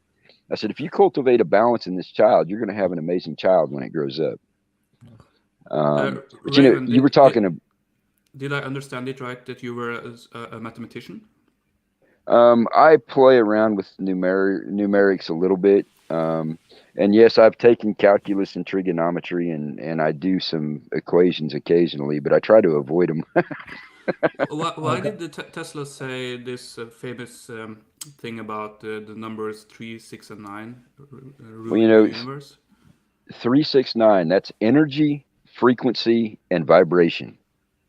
Oh. If you tune something to the right frequency, the right energy input, and the right vibration, it changes. Meditation is a very good example. When you are meditating, you are changing the frequency around you. Your aura actually changes. You're changing the vibration in the way that you think and breathe. And then the energy, the vibration, and the frequency that you change is what allows you to do the meditation the way you do. A lot of people do that when they astral project from one place to another. I am still working on trying to figure out a way to convert that to energy that I can use. I mean, I use it all the time when I'm healing people and when I'm doing medicine and when I'm growing plants. The frequency and the energy that you put into things is what you get back out of it. What's the prospect of meditating if you have tinnitus, like the ringing in the ear thing? You could use it as a tone. Yeah, honest to goodness truth. And you could actually use that as a base tone for your meditation. That's a good one. And how about, for example, myself, I suck at sitting still. I mean, like even now with Mead Hall, we're like an hour and 45 into it. I haven't sat still for a minute of it. You know, I'm always doing stuff, but I mean, I always say that you know, lifting, like just heavy lifting and jujitsu, martial arts, that is my meditation. That helps me focus on one thing, quiet my mind, and especially with jujitsu, Martial arts. because it's a martial art. Indeed, that really helped me. Like I have learned in jujitsu to calm down, focus on my breathing, focus on technique. Because like at the beginning, I was all just, you know, do it all on my strength and like go hard or go home, and you know, I could do that for a minute and then just be burnt the fuck out and get submitted 3 times in 30 Yeah. seconds and just be hella fucking frustrated because I wasn't getting anywhere. And then I started focusing on applying the right technique, on, you know, getting my breathing right, and just, you know, calming down, calming my body, calming my mind, focus on one thing, try and see the possibilities. So for people who can't sit still because they're just, you know, they're too lively, too energetic, as I am myself, like I always hear that, you know, meditation, it's sitting still with your eyes closed and focusing on your breathing, or focusing on this, focusing on that. um but like for me, that just doesn't work. You know, I'll set an alarm for like 30 minutes, or like even fucking 10 minutes, you know, try to sit still and focus.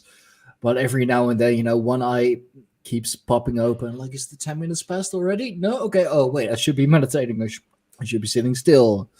Just doesn't work for me. So it's just something I wanted to bring up. I think age and experience helps.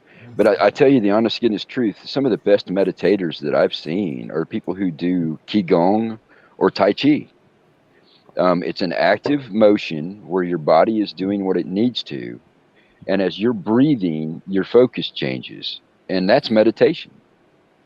You know, you see power lifters, they are some of the best meditators you'll ever see because they can focus that energy to lift. Yeah. Meditation is not just sitting still and going inward. I meditate when I'm doing my gardens. Why? Because it soothes me, and while I'm soothed, I'm soothing my garden and my plants. It's a mutual thing between me and the growing plants that I have. A lot of people have gotten into this trap where they think meditation is sitting with your fingers crossed and and things like that. And the truth of the matter is there's a lot of things. You think about Falun Gong practitioners. They are some of the most powerful martial artists in the world, and they are the quietest and most calm people that you'll ever see. And it's because they have learned to take that meditation from the martial arts and carry it through with them. So I always tell everybody, if you want to meditate, find something that works for you for focus. And once you have the focus and start breathing, then the meditation will come, whether it's focusing on a punch or focusing on a block, or like me doing Tai Chi. It's that smooth motion that my body's doing that allows me to key my mind into other things. Yeah. Well, I find the same thing in like jiu-jitsu is maybe it sound a bit odd, but it's more active meditation, if you will, because like you still gotta focus. You still gotta, you know, keep your head in the game, because you're working towards one thing. You're like you have a submission in mind, usually, and you try to work towards that. And if it doesn't work, you're looking at the other opportunities. You know, it's also like it's also a human chess game, if you will, because you gotta think ahead. Like, okay, if I wanna do this, I gotta like move this way, get this out of the way, get him or her, if you will, in this and that position. So yeah, it's mentally challenging, it's physically challenging, but it helps me calm down. And it's funny that you mentioned powerlifters, because weightlifting, especially heavy lifting, is really good meditation for me, because like you only have to focus on one thing, as I as I just said in the tribe just yesterday on Telegram. Just get that fucking weight up. That's the only thing you have to do. That's the only thing you have to focus on. Just get that weight up. Doesn't matter how heavy it is, doesn't matter how many reps, just get it up. That's it. It's a one focus, single-minded thing. Nietzsche Well, a lot of times. Who shall well, speak? I was going to say, a lot of times. Go ahead. Okay, I'll be quick. No, you're all right. Has this dichotomy between Apollonian and the Dionysian, and then Dionysian is also a state of mind that you're immanent in your being, so you're not aware of yourself. You're just in the situation, and that is something very much like you described with when you're training or you're doing jiu-jitsu. And the Apollonian state is like very dreamlike. You see things, you observe things always from a distance, and you're never really partaking fully. So it's like a very weird situation.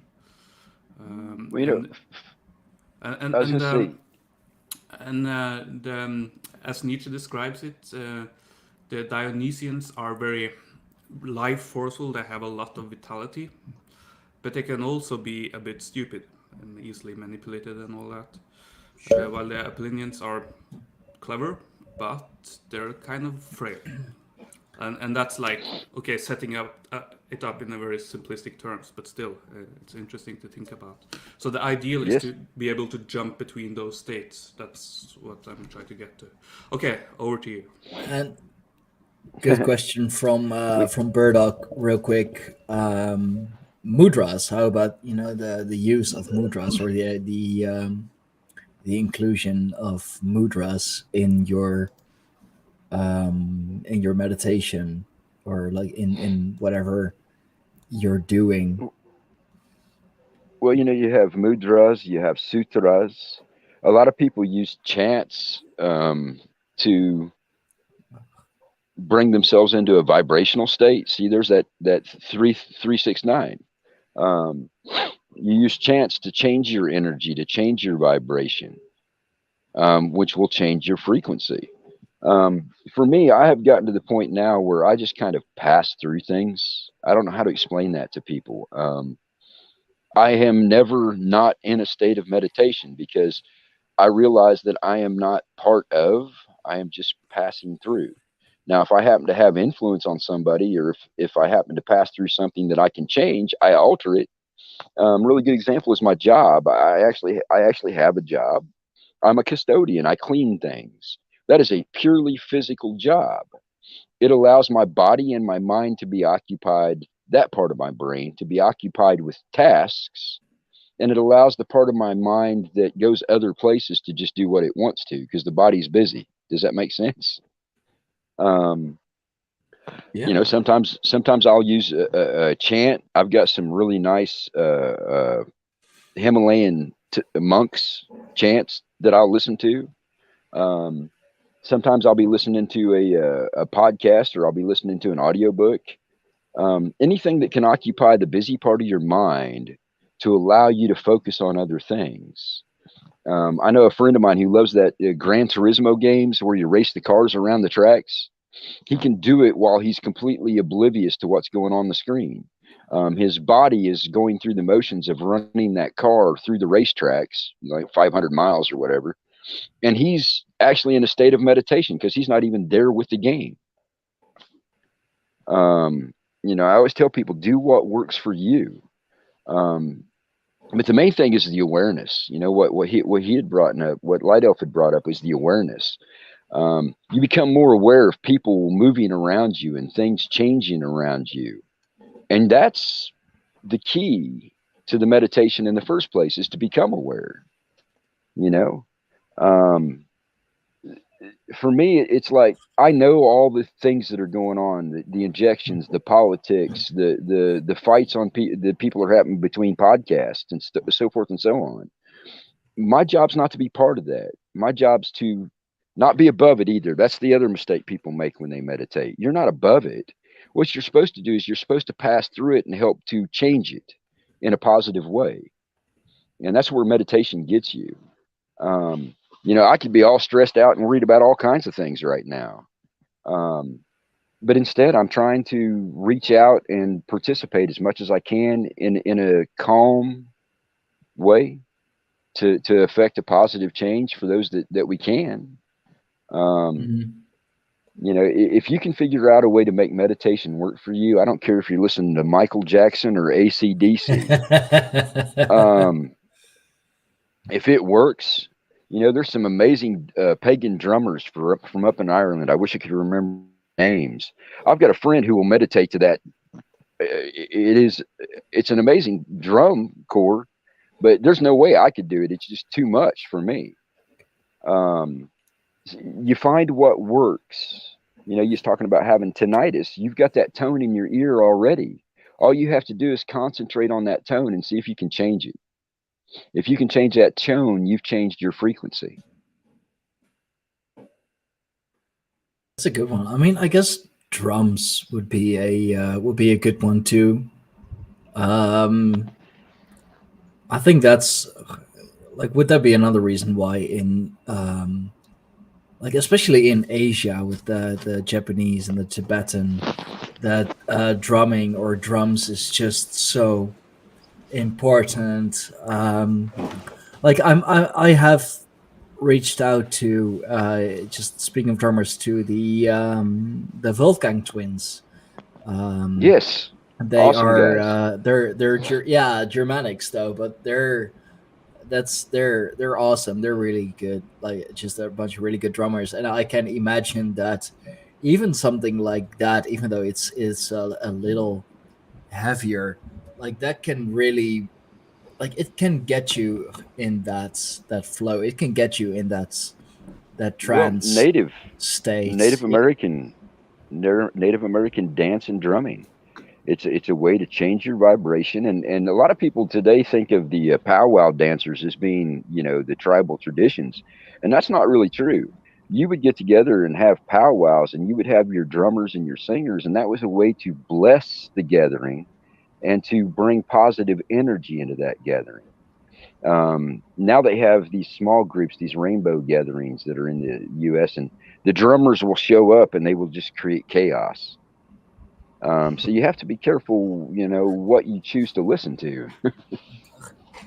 Yeah, no, that's definitely true. But even the more chaotic music, if you will, like I'm a diehard metal fan. Into like all the hard stuff, death metal, all of that, deathcore, whatever. Just as long as it has just way too heavy guitars, blast beats, growls, and grunts and screams, and whatever, I'm fucking into it. But for me, it always had a like, especially when I still lived at home, I would get into arguments that would lead into fights more often than not with my father. Like, we're very similar, very stubborn. Like, I am definitely my father's son, so confrontations could get wild sometimes.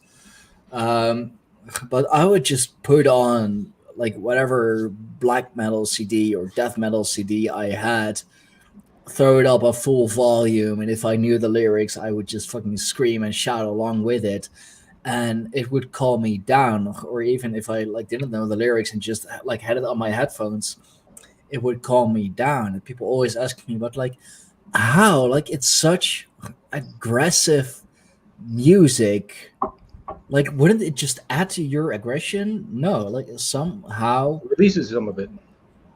yeah, like my aggression somehow, goes into the music, and the front man, the singer, screamer, growler, whatever, like pushes it out, throws it out there for me. It's one way. I don't know how to explain it, but it's like my energy goes into the music, and the music releases it for me. So, like, when I'm feeling stressed, or agitated, or whatever, like, I calming music does not work for me. It just agitates me further. It just annoys me even further, because I'm already in that hyped up state. So just calming music, Not going to do it. Let's No. take you to a Wagner opera. 8 hours. Oh, that's a lot. I can do it in less. Just a good, like, 3, 4, 5 minute death metal song that'll do it for It me. makes perfect sense to me though, because like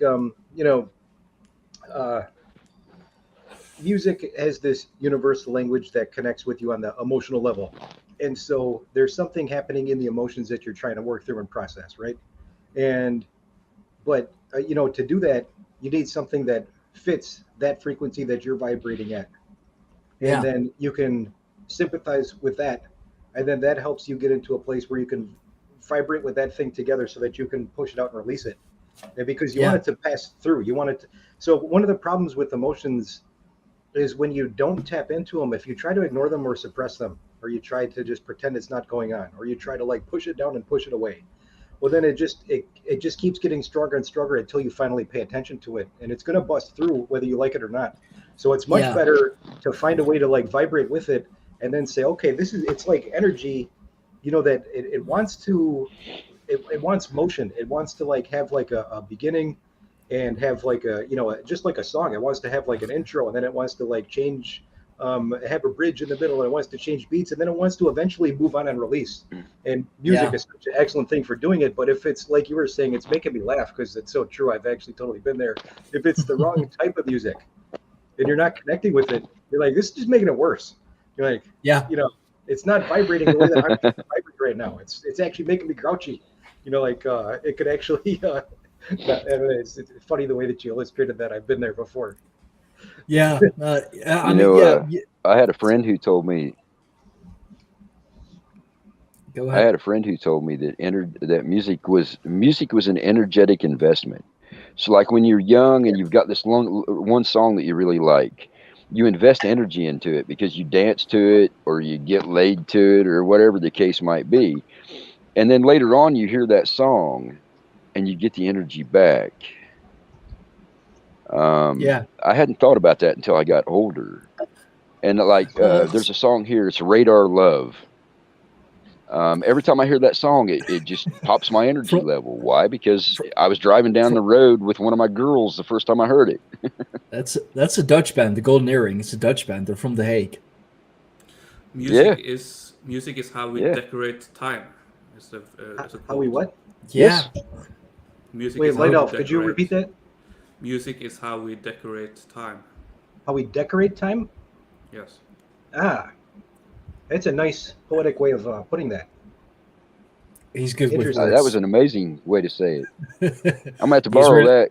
It's not my quote. It's someone else's. I don't remember who. Doesn't matter. We all steal from each other anyways. So But you gifted it to us today. Exactly. So we're gonna use it. Don't care. All right. No, but that's that's an amazing way to think about it.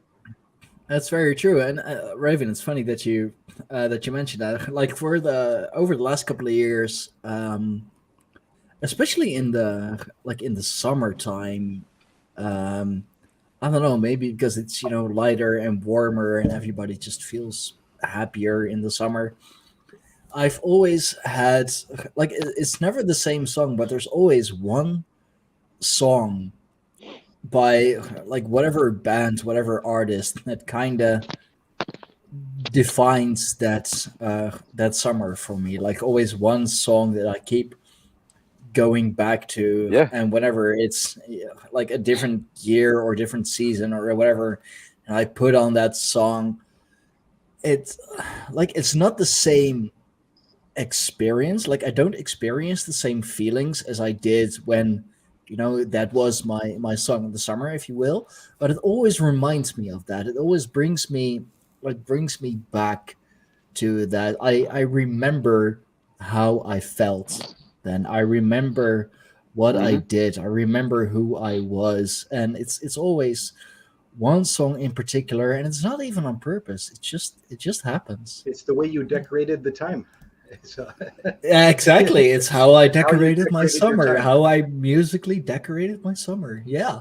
Yeah. I like that. I'm And gonna when you use get that more. to my age, it sinks in even deeper because then you've got a bunch of decades that you're looking back across and songs that take you back to different ones where and it's like it's such a apt description. The way that we Yeah. decorate time is with music in so many ways.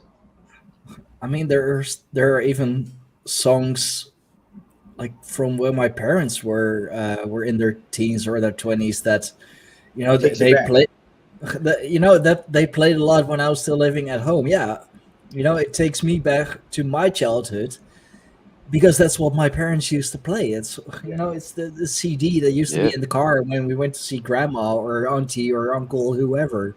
It's the one CD that always happened to be in there, so it always takes me back to those times. Even when it's I mean, I can. artists or music that I don't listen to, don't care for, or just generally don't even like, it takes me back to that. So Well, I'm yeah, losing it's my battery, but let me tell you a story about music before I go. There was a gal that I was with when I was in my teens who gave me my first daughter.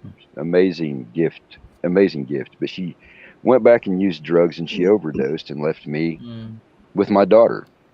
And she just absolutely loved to go see. We went and saw Bob Seger twice in one weekend. Okay, nice. for years I could not listen to Bob Seger without having that a fantastic, wonderful, amazing memory of her, but also her death, right? Yeah. And I didn't listen to Bob Seger for probably 20 years. And then all of a sudden, I just happened across one of his songs on YouTube, and I listened to it. And there's still the sadness and the loss, because I've lost my daughter too in the meantime. But all of a sudden, all these years later, it's the happy things that register, not the sad things. So That's music yeah. and your response to it changes over time too. Yeah, I have very much noticed that too with my ex-girlfriend, my baby mama. There's this one band, Glory Hammer, great fucking band. I introduced her to that. She became like somehow obsessed with it or whatever. Like she became a really big fan of it, bought all their merch and listened to their music all the time. And the kids became a fan of it, which is absolutely great.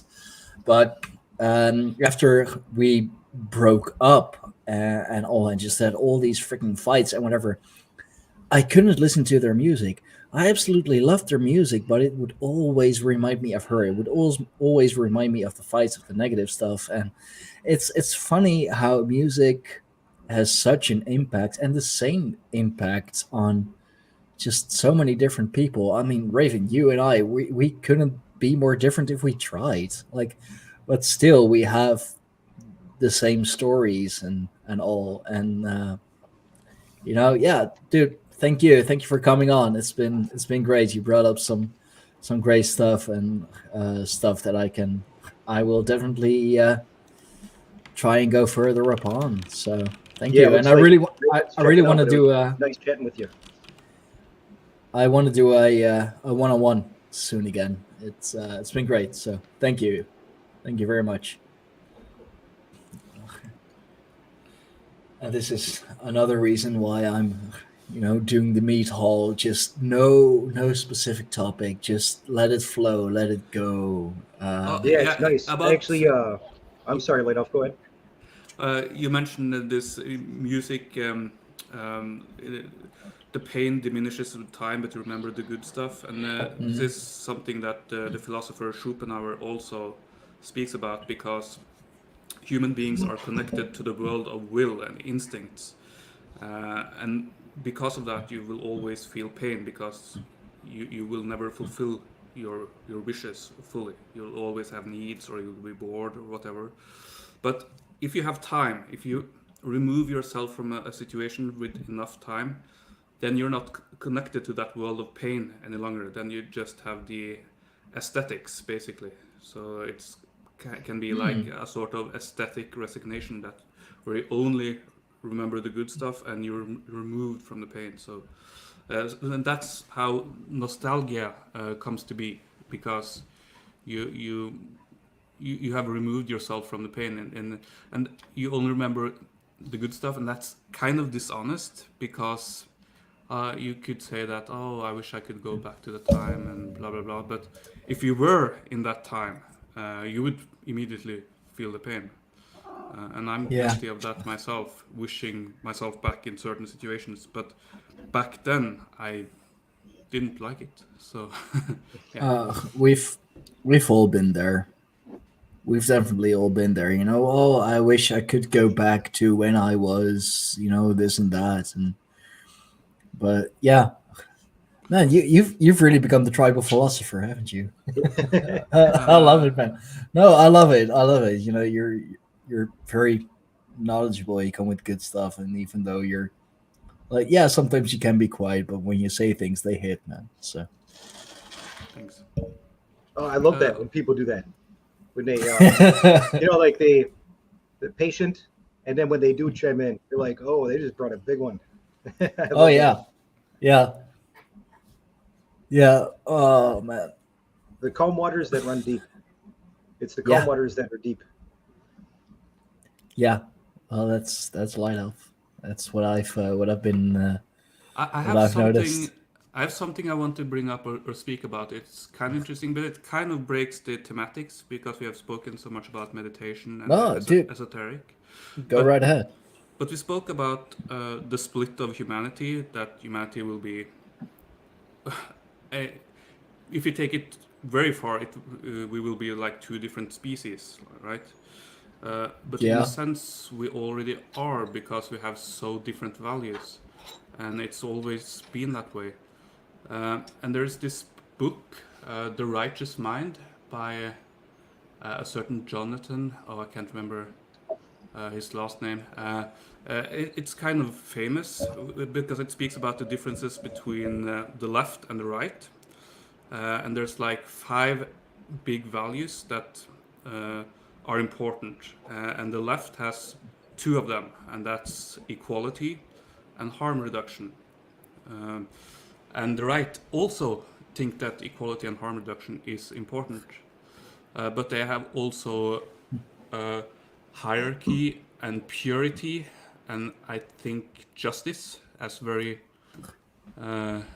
Jonathan Haidt as very important areas. And I find that very interesting, because in these days I'm writing a blog post where I'm trying to describe why I'm not a rightist and I'm not a leftist, because I'm in between the right and the left. So, yeah. So I kind of try to make my own system. I don't know if you can see it. Oh, damn it. I made like 6 instead of 5 areas. I have made like 6 areas. Which have all these. There are subcategories of being social, being ethical, and being loyal, basically. So 6 times 6, that's 36. So that would be 36 human archetypes that has existed through history, if you allow yourself to think that these values are essential or central in some way. And they might not be, but let's do that thought experiment. in that sense, like from my perspective, it's like the left, they care about too little, because they don't care about what's true, what's right, purity, whatever, authority, hierarchy. But if you imagine the most rightest person ever, and I'm not talking about the mustache man, I'm talking about let's think about a Protestant Puritan like Cromwell or something like that. Does he perhaps I like the words in English. Does he care too much about too much? If you get what I mean. Yeah. Maybe because Cromwell was a very strict guy. He would probably burn pieces of art and whatnot, and he did terrible things in Ireland. Yeah, so the reason I'm writing this blog post at this moment in time is because I want to kind of define myself and kind of distance myself from the right, although I have been in touch with them. And by the right, I mean the conservative type. Yeah. So, No, I mean yeah. there are definitely as much issues with the right as there are with the left. I've been watching a lot of content and listening to a lot of streams and been on a lot of streams. Well, a few streams from Carolyn Emmerich. Not sure if you all know who that is, but she's very she's a writer and content creator and has been gone for a few years because she basically got attacked and doxxed by the alt right, Wow. because I don't know, I'm still learning what her backstory actually is. Some like one or two of my Twitter followers mentioned her that I should get her on the podcast, and I was like, I guess I should check out her content first. She is very much folkish, but yeah, the alt right behavior wise, they are really no better than than the far left. It's both ends of the spectrum. They're equally bad, just in different ways. The left has a habit of doxing and threatening and whatever, and so does the right. So That's I think the horseshoe theory, isn't it? That if you're very extreme, you will meet at the at the extreme. yeah, yeah. Yeah, no, it's exactly what it is. Like you're equally extreme, just on other ends of the spectrum. So like you got to be really careful with that, and it's a good thing that you're trying to distance yourself from that. The world and society today is like too politicized and getting too politicized. Anyway, even though it's all one big game. It's a circus run by the clowns, or for all the Americans listening, they also say that like Washington D.C., it's Hollywood for ugly people. They're all a bunch of overpaid actors, terrible actors. I mean, at least Hollywood is somewhat entertaining. Can't say that from politics. But yeah, no, I think it's interesting that you're developing different theories, different systems. Like, what all are you working? What are you working on? Can you like explain a little of your process, if you want? I'm very very curious. Well, unfortunately, I've had a long period with writer's block. I've been doing a lot of stuff. I've the last 6-7 years, I had a split between philosophy and literature. In both areas, they demand so much from you, and at the end, it became too much. So I've had several periods of overload. The last book I wrote, it's long. It's a long time ago now. like 3 years or something. It was basically a mythological romance, very action-packed, very cool. I could tell you a lot about it, but it would reveal the entire plot, especially for Norwegian listeners. I have some plans about writing some darker stuff, basically. Okay. Well, keep us posted. We're all very curious. The thing is with me, I went to unlike the guy with the mustache, I got into the art academy, at one point. And I got out of the art academy too, because I wasn't thrown out, but I didn't get to go a second year. But I got to know a group of artists in the city where I lived then, Tromsø. And they were very special people. One of them was writing extreme literature, and it was like the Norwegian version of American Psycho, where it's like his literature is like eating babies in his book, and it's all written by a very young guy, like from 16 to 21. So it was to shock people, It's more Alex Jones than American Psycho, but and he was conscripted or called into the military, and as a soldier he wrote the authorities a very peculiar letter, which made him be called in for a conversation with a doctor, and he convinced that doctor that he was a paranoid schizophrenic, right? Like completely capable of doing violence wherever, and he was using reverse psychology, like, oh no, I'm very calm here, it's all very nice people, and he convinced 2 doctors altogether about this. And then he got hired by the Secret Service, or no, he was taken by the military police to a mental hospital, and then he talked himself out of the mental hospital. But he had this book, which was really extreme, and I was inspired by it, because I don't know.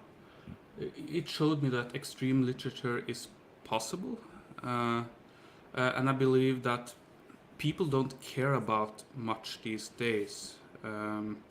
I think the novel is dead, because the novel has had a falling from grace, and it's all ruled by the cultural class anyway.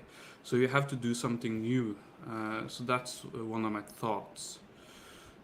When it comes to philosophy, it's all too demanding for me right now. I'm hoping to get back up to a level where I can be serious about it. So yeah, that's the short story. Yeah. I mean, you're already dropping all kinds of philosophic bombs when when you're on stream and all, and you're definitely giving us stuff to ponder on. I was taught philosophy by one man, a very good friend of mine. He kind of gave me an awakening there. So much of what I speak about is something he has put in my mind, basically. I'm not really an academic. I'm more like an intuitive. So yeah. Well, I mean, you're always coming up with good stuff. Like, just don't sell yourself short, man. Like, everything you speak about is like, either it's quite interesting or rings true. But dude, that's insane. Like, so the dude talked himself into a mental hospital and talked himself out of it. Yes, and the entire segment is in his book. That is to say, he got access to the letters or the journals that the doctors wrote about him. So you can see the entire process where, like, he told me that this doctor was sitting behind the desk and they're like leaning and touching the alarm button, like he was really, really scared. No way, that's insane. Yeah. I would actually love to read that, though, just for the whole process. Man, I wish I was a salesman like that. I could talk myself in and out of a hospital like that. That's crazy. the guy must have been completely fearless, because even if I was able to do something like that, I wouldn't have dared, because what if they really locked me up? I mean, so yeah. Insane or fearless. I mean, either way, it's an amazing feat. I'll give him that much. Yeah, so he was like really shameless and fearless, and this entire environment that I was in had that as an ideal. So I try to kind of live up to that, like being a bit provocative, or at least that has been my tone through the years. Actually, that has landed me in a bit of trouble at times, but I think it's worth it. Someone's got to be a bit different. Someone got to shake things up a little, I believe. But I haven't done anything near that. Although I had some, strange and sick experiences. That's true. No, you're not much of a provocateur. You don't. Perhaps that's a contrast, like your person and your image, or what you appear as. That's completely different things. And, like as a person, I'm very lean back and mild and nice. So, but people would probably think otherwise if they saw what I wrote at one point, probably. So yeah. Yeah, I mean, but like, isn't that also kind of the dilemma of separating the art from the artists? Like, you'll see that a lot, especially now with the whole Me Too thing, and like one of the best known examples, especially in the metal scene, is the front man from I totally forgot the bands, but the dude actually hired a hitman to take out his wife, till death do us part, but he wasn't waiting for the natural way. Which is a damn shame, because their music is really good. Like, they are one of the staples in their genre, but because of the frontman, because he did such terrible things, and I mean, he did time for it and all. It's a question that is probably going to be forever there, wherever there is art. Like, can you separate the art from the artist? Or, because you could say that the art is a reflection of the artist, or the art and the artist is one and the same. I think it's a tough question to answer. I think the artist is just a vessel for the art, and it's like other powers that really are at work. So the artist is not important. He is to be discarded when the deed is done. As I lay dying, that was it. Yeah. And indeed, ironically enough, they were indeed a Christian metal band. The frontman actually, like, how Christian, hiring a hitman to take out your wife, just till death do us part. Yeah, but I ain't waiting. You're giving Jesus a big job. That's for sure. With forgiving you.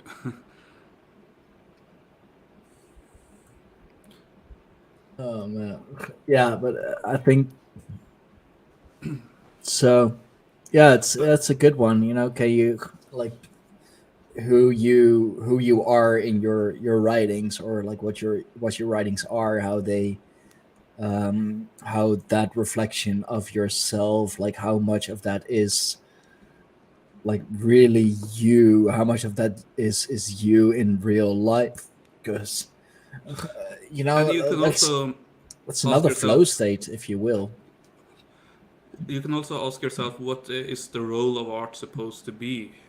Is it to reflect the values of society, or is it to shake money laundering? Yeah, the NFTs and all that. That's NFTs is just the newest form. Like, all those art pieces that just don't make any fucking sense at all, but still get sold for like 200 million. That's money laundering. You know, like, oh, what is it? The most ridiculous one I can come up with is like literally a banana duct taped to a wall. Here is a couple of million. That's modern art. I fucking want it. Nah, you're laundering some dirty millions, and art is a good way of doing that. But that's modern art nowadays, and I've seen some threads on that on Twitter lately. Like also with the like the printing press came, the printing of posters and all of that. So now everybody can own a Monet. Everybody can have the Mona Lisa in their home and all of that. So like, what value does art really still have if we can all just print something on a piece of laminated paper or canvas or whatever and like buy it or sell it for a couple tenors? But at one point, there was no meaningful distinction between art and religion. That was seen as one and the same. Like if you had a temple with the gods inside it, and you had decorations, statues. There's art there, but there's also religion. The same with, like, if you're an animist and you make an ivory figurine of a bird or whatnot. That's art, but it's also an expression of your religious feelings. So I think that art at its best, at least, when it's not like just a way to get ahead, it should have religious undertones or even be a religious expression. But why then should art be so provocative and all that? But then we have to remember the gods are not always nice either. I mean, from no. what we have from Norse mythology, there's a lot of stories like the things that Loki did, like transforming himself to a horse and and doing. Well, that was problem solving. That was not being a nice guy and helping them out. That was problem solving and often quite literally saving his own head. But I mean, yeah, a lot of good things came from that. It's a story I love to tell other people. Like if it wasn't for Loki, there wouldn't be Sleipnir. But then again, if it wasn't for Loki, Jormungandr wouldn't have been there as well. So, What I'm getting at is that art doesn't seem to have a moral quality, or I don't think it really should. At least not in a direct sense. I mean, perhaps you could learn something from it, like don't do this, or yeah, this is how reality works. Reality is not moral, but perhaps you can try to adjust yourself to the reality that you see. But then you have to, like, imagine all the children's stories, like Hans and Greta. It's like an old lady trying to eat them. Pretty grotesque. It's pretty grotesque. But that's what the original Grimm tales. They were quite grim indeed. But that's what makes the story interesting in the first place, and it's also like an instructional manual for young people. Like the fairy tales, they have been said to be about men, marriage, and money for young girls. There's something to it. So definitely, and now you see, of course, the whole discussion going on with art generated by a artificial intelligence and it not being real art and whatever, or like stolen art. And I think it's really a discussion of modern times. And like, honestly, I use a lot of AI art for my thumbnails. I'm not that good of an artist, I can, like, yeah, like everything can be learned, but I'm not that good of an artist. And I don't have the money to like literally hire someone just to make my thumbnails. And I don't really have the time nor the passion, if you will, to really learn how to make good art, like learn how to use Photoshop or this or that. So yeah, I use a lot of AI generated art, but I use it as a basic, and then I still on Canva.com. You can create a lot of you can create flyers and banners and thumbnails and whatever. I still use that to finish it. Like I have AI generate a base template for me, or a base picture, and then with Canva I make it a whole. I make it a full template. I adjust the colors or remove the background, add a background, or the title and all of that. So for me, it really helps me. I wish I had the money to hire someone to make my thumbnails. I wish I was that dedicated to buy Photoshop for $100, learn how to use it, get proficient at it, and make my own thumbnails. But it's gonna come at a cost, and I don't mean just the initial $100 to buy Photoshop. It's gonna take so much time, money, and effort and dedication. And honestly, I would rather spend the time and energy making good podcasts, having great talks, looking for good guests to have on, or other podcasts that that I I agree. can come on. So it's about making choices. Do you want to? And AI art, oh, it's not real art, and it's the devil, and it's taking money away from actual artists. That has Doesn't happened for a long it? time. Artists are dead poor. Yeah. Yeah, the starving artist. It's a stereotype. It really is a stereotype But because it's also quite true, because it's very hard to earn money as an artist, no matter whatever area there is.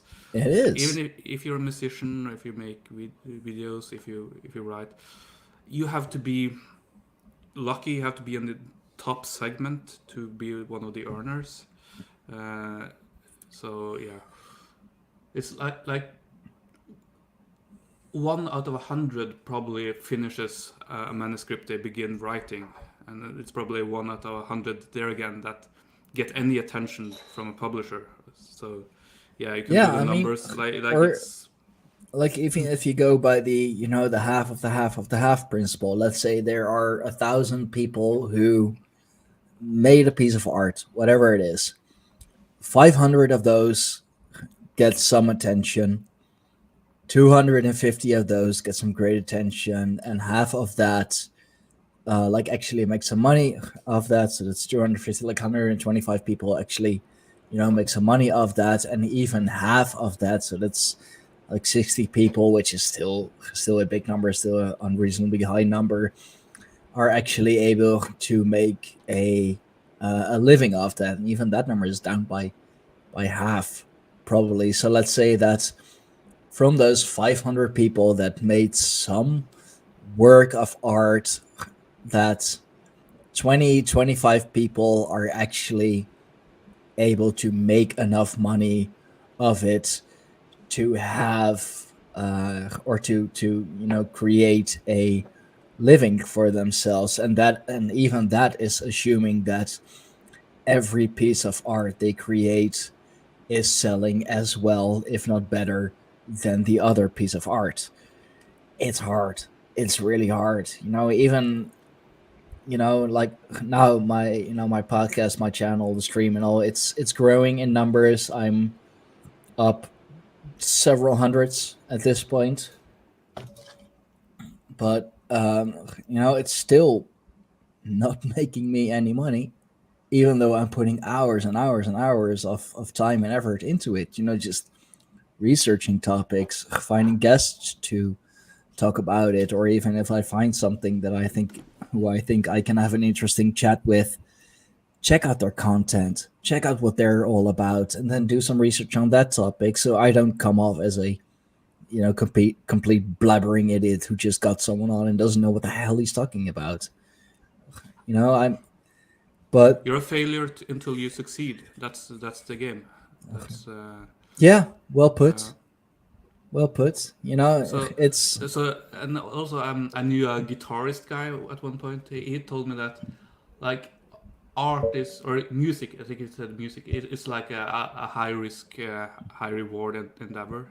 So, if you were to succeed, you would like reap huge awards in areas that not just material, but you would get fame. You would get your ideas out there. Probably important for for many. You would get well, a heightened status, so that's important for many. Attention. I mean, who doesn't like being in the center of attention? Yeah, but until that time, you will be struggling. That's and even when that time comes, the struggle is probably not over. You'll have to no. fight That's why to you keep got to it. like really enjoy what you're doing, because it is such a long journey that you better be doing it because you enjoy it. You better be, enjoying what you're doing. And then, Yeah. then if you got that, then you're not so worried about if it's a long process or a long time. But if you're not in love with what you're doing and you're on this long, slow journey, then you're not, you're not going to last. And people will see that. They One will of they the will wor- see it. They will hear it. Yeah. In your voice, in the way that you're doing things. You know, I love Yeah. talking to people. I love having a chat. I love just talking about whatever out there topic there is. So, you know, the fact that I'm not making any money of it, hell, you know, my channel has blown up ever since I did a podcast with Thomas Sheridan. That was in December. I got a little traction since September when I started doing the longer formats, multiple people and podcasters on with Ragnarok. So I am just getting started, really. But I love talking. I love having a chat. Even this, the meat hall. Like, how many topics have we talked about in this? 2 hours, 40 some odd minutes that we're on now. We've talked about so many things, and I fucking love it. Yeah, you're probably a natural alliance builder. I would think. And that's Yeah. an important role. So I love people. I love talking to people. I love being around people. I love hearing whatever they have to say, and if it's something that resonates with me, then maybe the talk is going to be a bit easier. And if it's something I have never heard about before, my mind will get blown over and over again, as happened with Ethan Indigo, for example, the Fourth Initiates. That was a hard podcast for me, not because I didn't know what to say, but because he came with so many great stuff and opened my eyes to so many things that my brain was getting fried with just about every comment he made. And I was like, I was thinking like, I gotta come up with an answer. I gotta come up with something else, but I really can't. Like, I'm blank. I'm fried. Shit. But yeah, no, those are amazing podcasts as well. When I'm just sitting here, becomes like a journey and adventure. Like, the success is coming through in other ways. Like, you got to sit down with Thomas Sheridan, some of these other people that you've mentioned, or like today, I actually opened up another page while we were talking today so that I could take down the people's names so I could go look at their channels, because I'm always finding new channels I haven't heard of, So all the people that appeared here today, I put a little note off to the side so I could go look it up later. Like, oh, I got to find, where do they have social media? Where do they have channels? I got to find this stuff. Some of these are new names for me. So it's like an adventure. You find all these new. That's what the Meat Hall is about as well. Just, having a chat, connecting with people, maybe meeting some new people. And, if that means that, through the, you're gonna have a talk with Birdog, with Light Elf, or with Raven, whoever, awesome. That means that I helped you in a way as well, and help them because they get to share the stories on another platform as well. It's if I can connect with other people, and if I can connect other people to other people, just means I'm doing the right thing. It means I'm doing I'm doing my job as a podcaster, right, if you will, and then I don't really care how much time, money, and energy I'm putting into it, as long as the result is there. Yeah. That's what it's all about. If I don't care that, like, even if I get just 30 views on a video, hey, that still means that 30 people have seen it. The one with Thomas Sheridan, I was expecting it to blow up because, hey, it's Thomas Sheridan.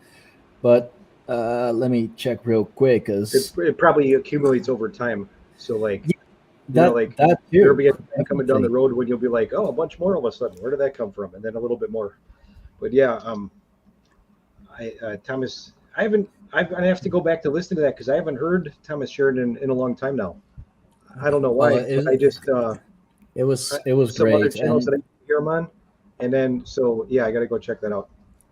I mean, the podcast, the video I did with him, it was on the on the 23rd of December, on the solstice. Actually, we had to postpone it because he was stuck in London and not able to to get home in time. So we postponed it. Not I initially didn't even realize it was on the solstice, but I am currently 44 views away removed from that video sitting on 3K views, which is, like, to me, that's insane. I was, for the longest time, I was struggling, and still kind of struggling, to like get more than 40, 50 views, and even like 50 is high in numbers. And then I'm doing one podcast with Thomas Sheridan, who I admire, whose content I've been following for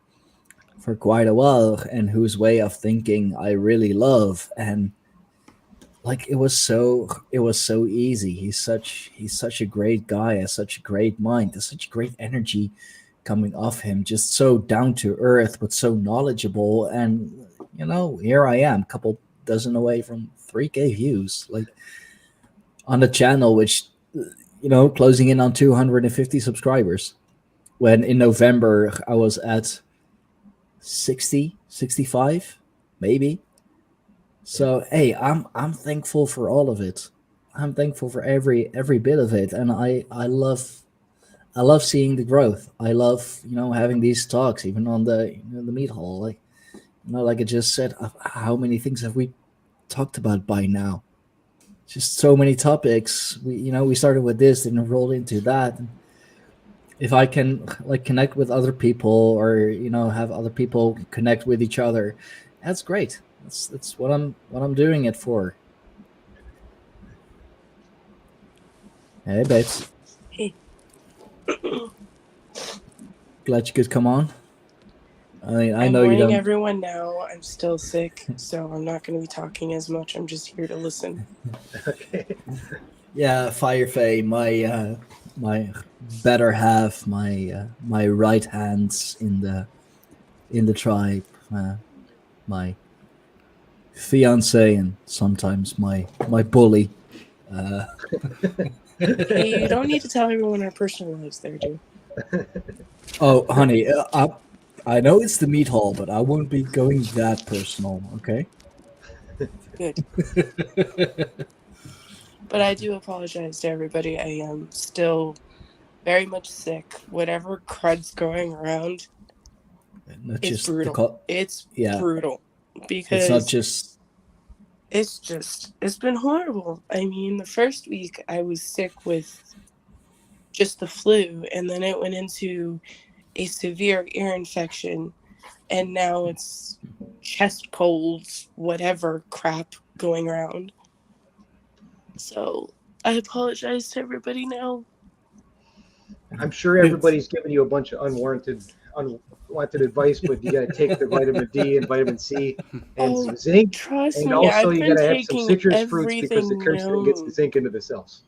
Well, I've been taking everything known to man. I just literally ran out of vitamin D.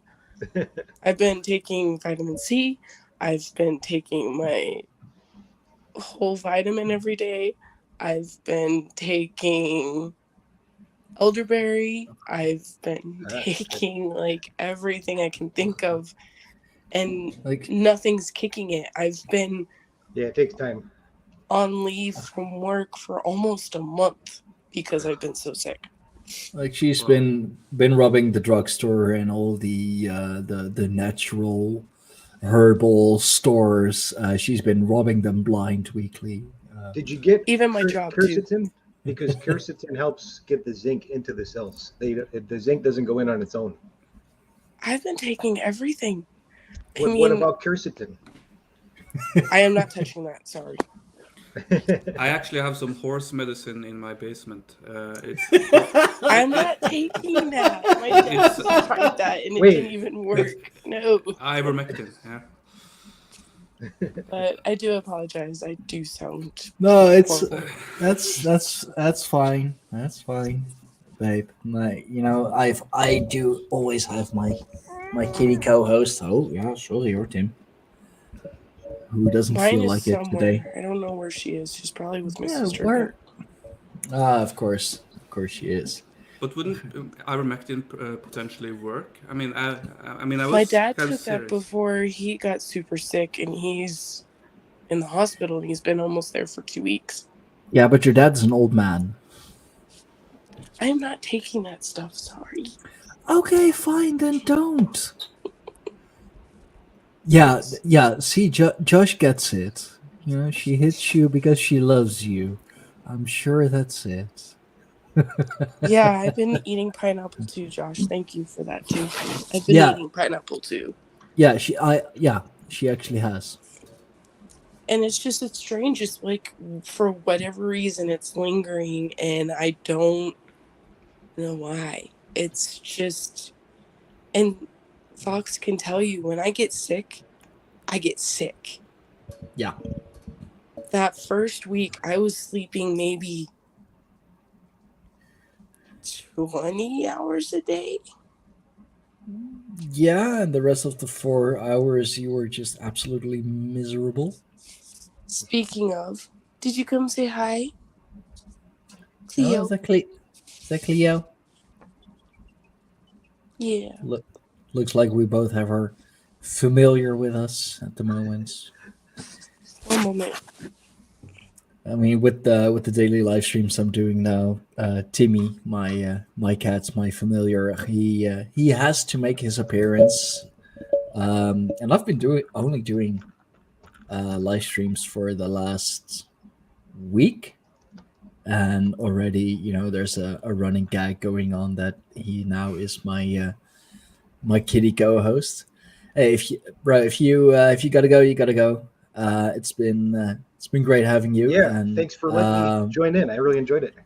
Yeah, no, absolutely. It's been great. You're definitely more than welcome to come on again, and we'll discuss the one-on-one a bit further. Yeah, sounds good. Yeah, we should do that. Yes. All right. Okay. Nice chatting with you guys, everybody. Yeah. Catch up with you guys another time. All right. It's been good. Thank you, man. Interesting to hear.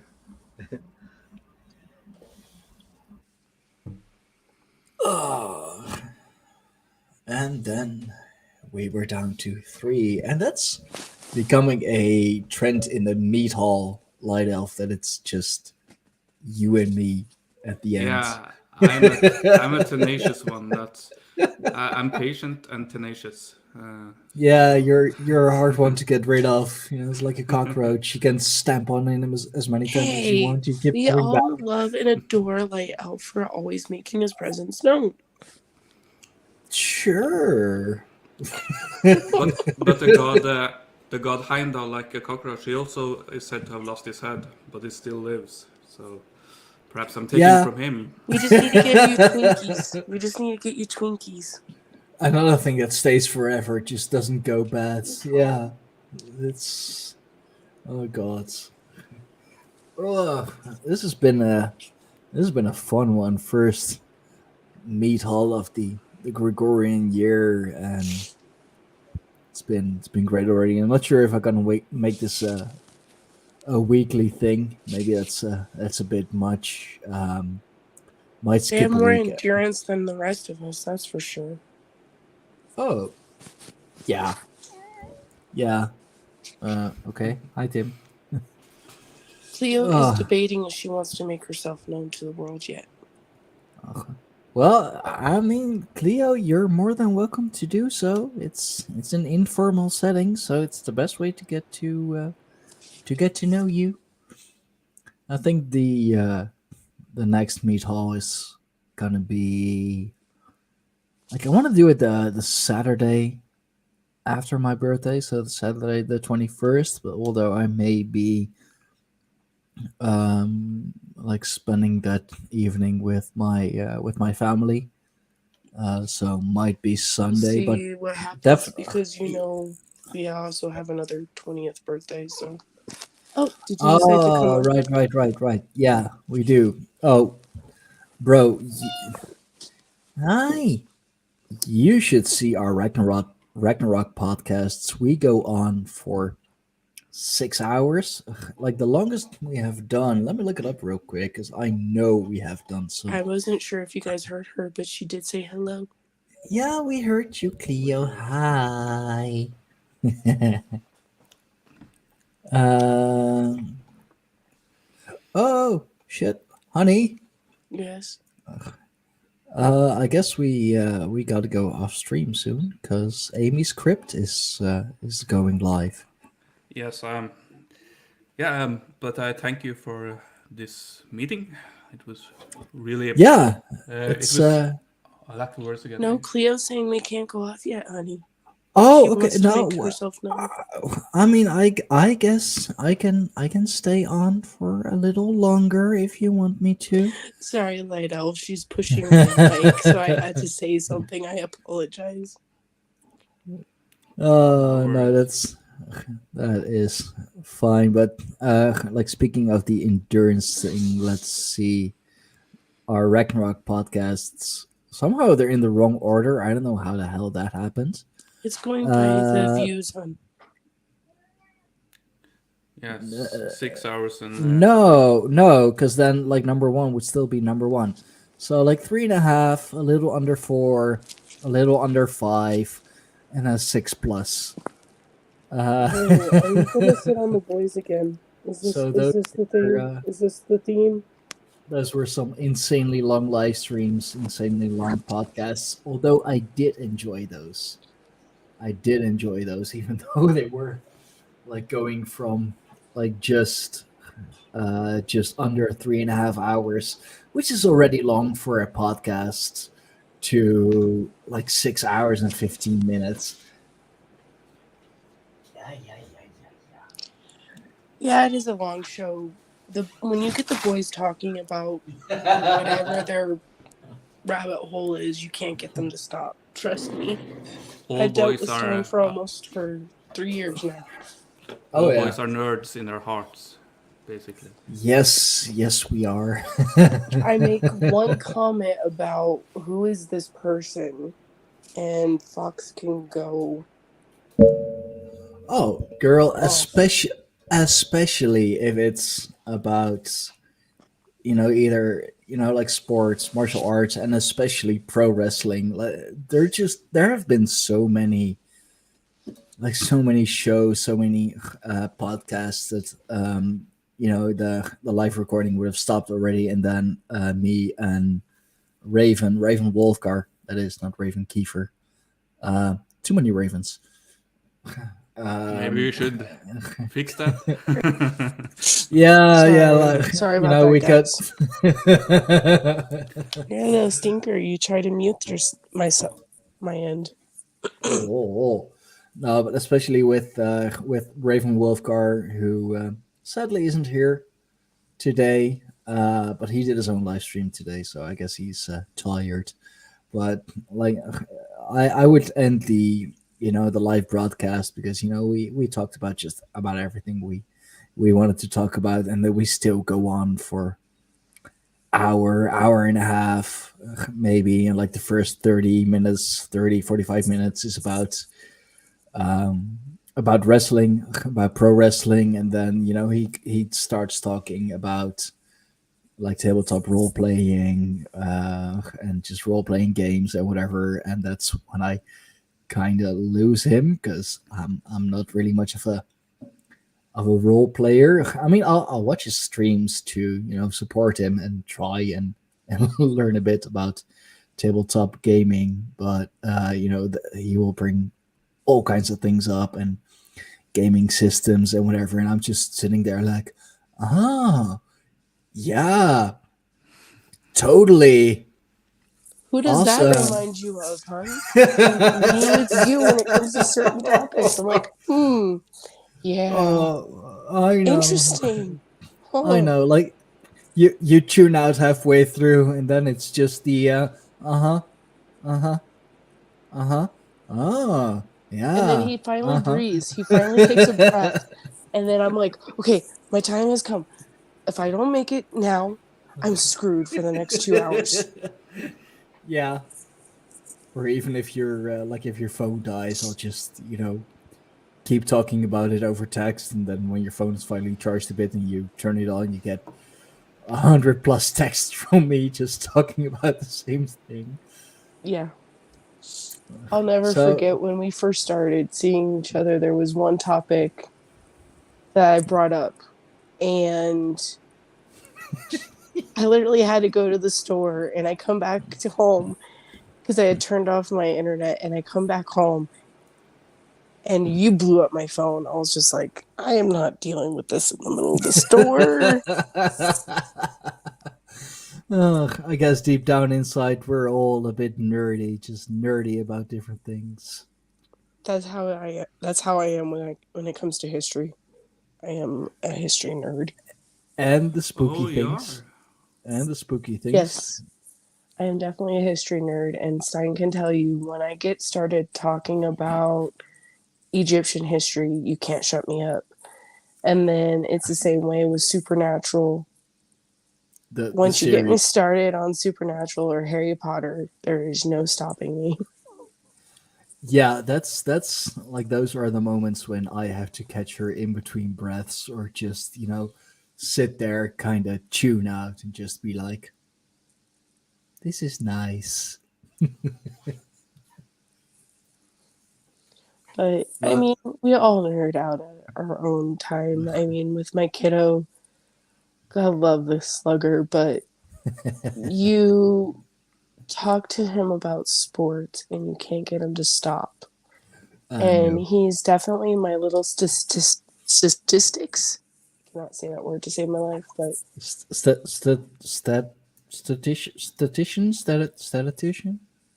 Let's just say stats. He loves his stats. He can tell you about any given player on any given team on any given sport, and he will talk your ear off. Like, may all thoughts go to DeMar as he is still in the hospital, but my kiddo will tell you anything and everything you want to know about DeMar. And it's like that's my reaction is I yawn basically to it all. So yeah, like just the amount of times we hear, okay, give me 2 minutes. Okay, honey, 2 minutes. Let me finish this phone. Honey, 2 minutes. 10 minutes later, And that's what's so special is like there's different things, and I bet Light Elf has his fair share of things that once you get him started on, we can't get him to stop either. Still figuring out what those are exactly. Me too. I've had like very long conversations. It's true, and it's basically been about philosophy and life history, and perhaps seeing it together. Oh no! Now we know his weakness. We can't bring up philosophy or history. Oh no! I mean, that's why he's always here till the end in the meat hall. But it's it's nice, because we all have our topics. Like mine is Egyptian history. I mean, Stein will send me an article on Egyptian stuff, and I'll be like, oh, I already knew that back when I was like 15. Oh, I already knew that back when I was 8. Huh? Yeah. Oh, like, did you know they actually found this and this and that? Yeah. Yeah, I did. Okay, I mean, I didn't. I think it's quite interesting. Oh, it is interesting because of, these 10,000 reasons. It's like, oh, okay. Yeah, that is interesting. So, hold up. That's too much information. Who? Wait, who are we talking about now? Is this the same? No, it's okay. Whoa. Or like, But now like indeed when you.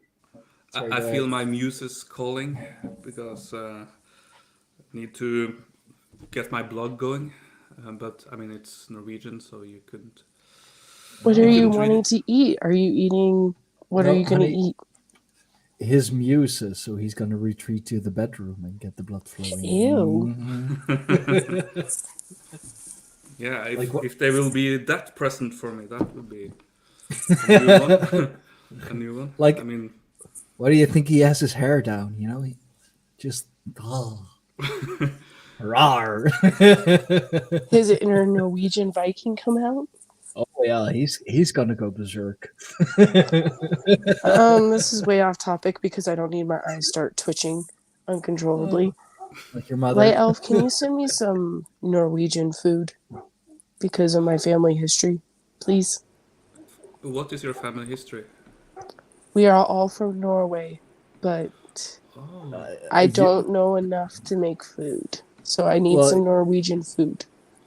yeah, you're from Norway, but you're also from like pretty much every other European country. I just claim the ones that I want to claim. I'm sorry, I'm a Well, modern day Viking. my sincerest my apologies. sister is married to a Swedish man. So at one point we had a meeting between those two families in a cabin Oh, at Swedish food Christmas. is so good too. Yeah, so we had like every second day we had Norwegian Christmas food and Swedish Christmas food, and it was so different. And I actually got mental problems because I have to be honest, I thought the Swedish food was bad. So it's like, Oh oh, shoot! you're freezing. May my Oh. grandfather rest in peace. Oh, oh.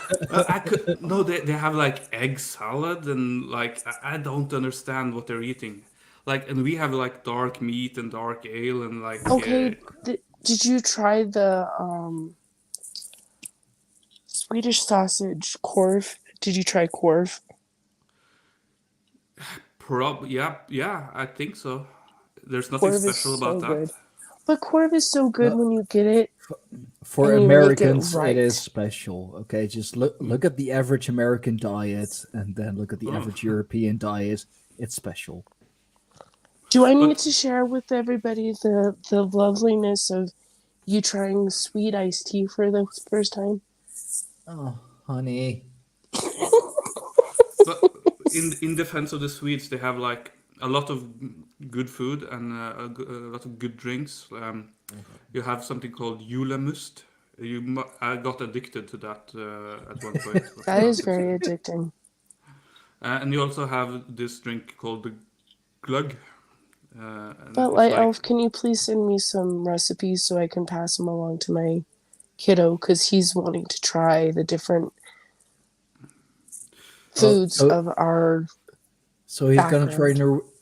he wants to try Norwegian, but he doesn't want to try Dutch. I see how it is. He says smashed celery, carrots, and potatoes together is disgusting. That was his direct words, not mine. I seriously need to educate him. Good luck. Yes, the Dutch cuisine may be simple. Yes, it may contain a whole lot of potato, a whole lot of mashed potato, but it's not bad. But I mean, dear, I do I still need to tell the whole world how I love calling your raw herring Dutch sushi? I knew you were gonna bring that up. I just knew you were gonna bring that up. What am I following? It's raw fish. But anyways, White Elf, before we get on that tangent of arguing if it's Dutch sushi or not, can you send me Herring some is- recipes? Yeah, I'm trying to think here, but there are definitely two courses that are very important for Christmas. So I don't. I mean, I have you on Minds, but you can't really send people messages on Minds. It's like very stupid. Which Yeah. is really weird. Yeah, because you have this stupid chat thing, but you have to log in with a crypto code and yeah. The Minds chat is horrible. I'm But Well, you thinking of- have. I can just share the recipes in the group. It's not a problem. Oh, that would be amazing. Yeah, just do that. That works.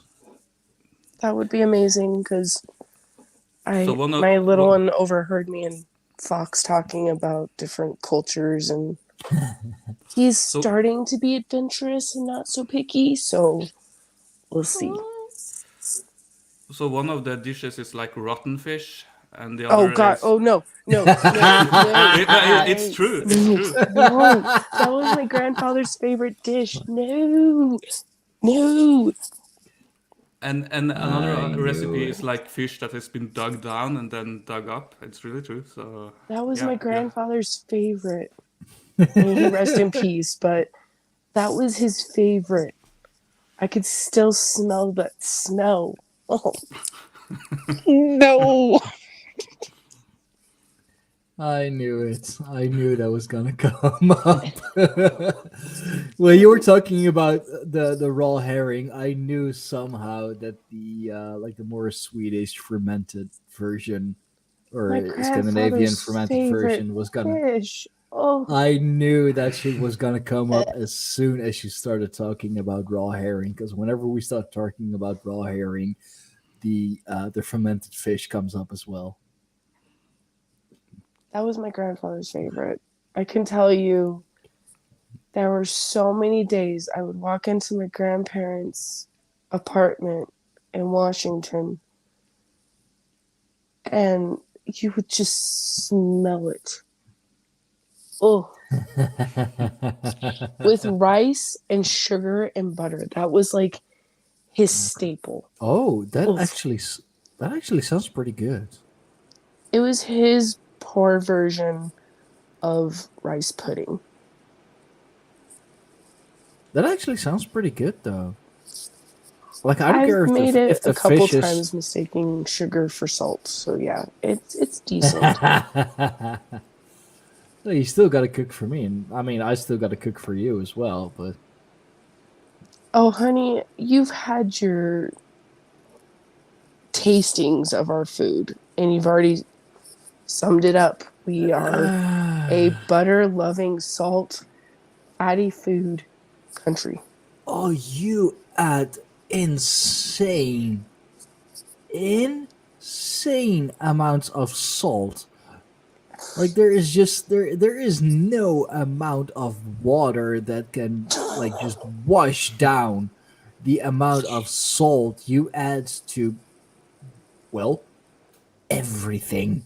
Light Elf, remind me to send you the video of Fox trying sweet iced tea for the first time. No, No, honey. it's gonna happen. Sorry. Oh. What's Oh. so bad But- about that?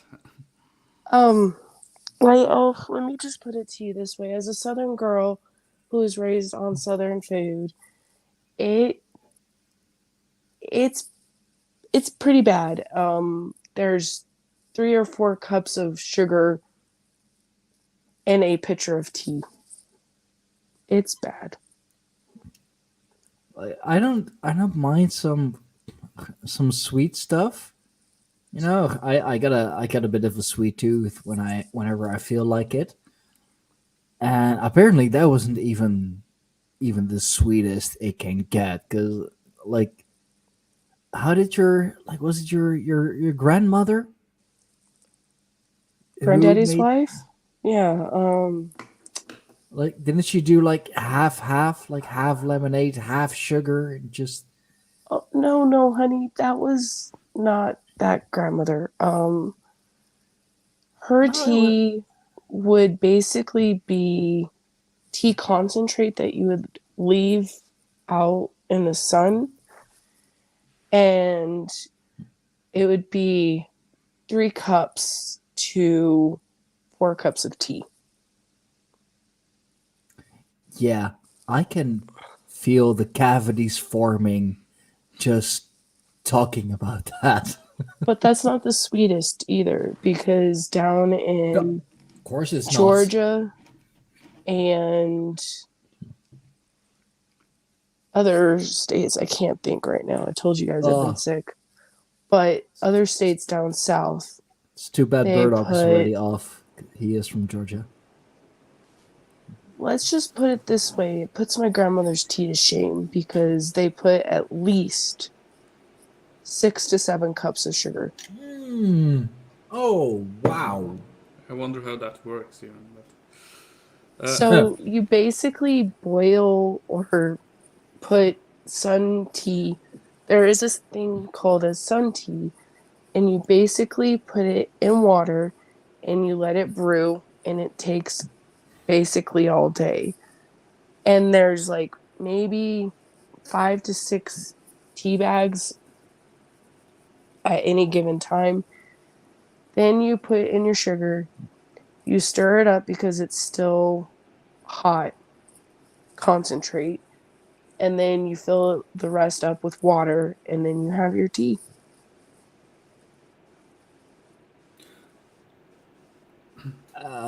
That's the simple way.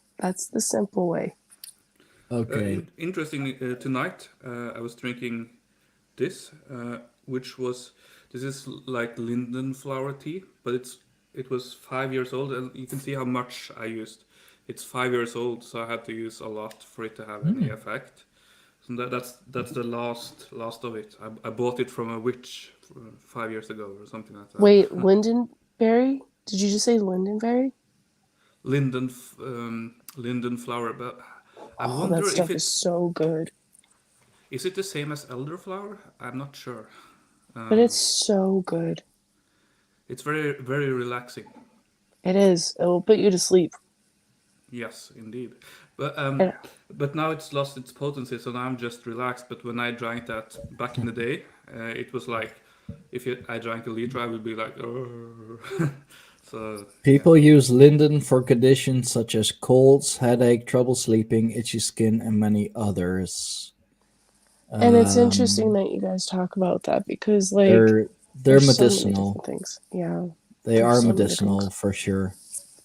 And that's the thing too. You have to be very careful with those too, because too much, and it can actually cause some health problems. May promote relaxation, may help inflammation. So, honey, that's maybe a good one for you too.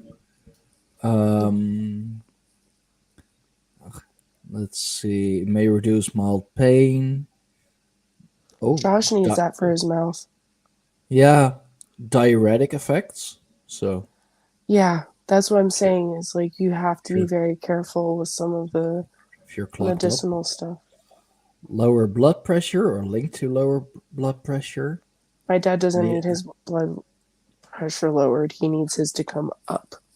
Yeah, salt.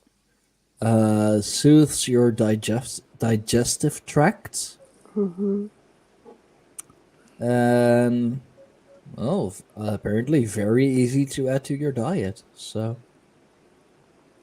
God, you guys are making me hungry. I must buy some more of that stuff. Yeah. It's been used in folk medicine for hundreds of years. Flowers are moisturized. Barks and leaves can also be steeped to produce a delicious and fragrant beverage. You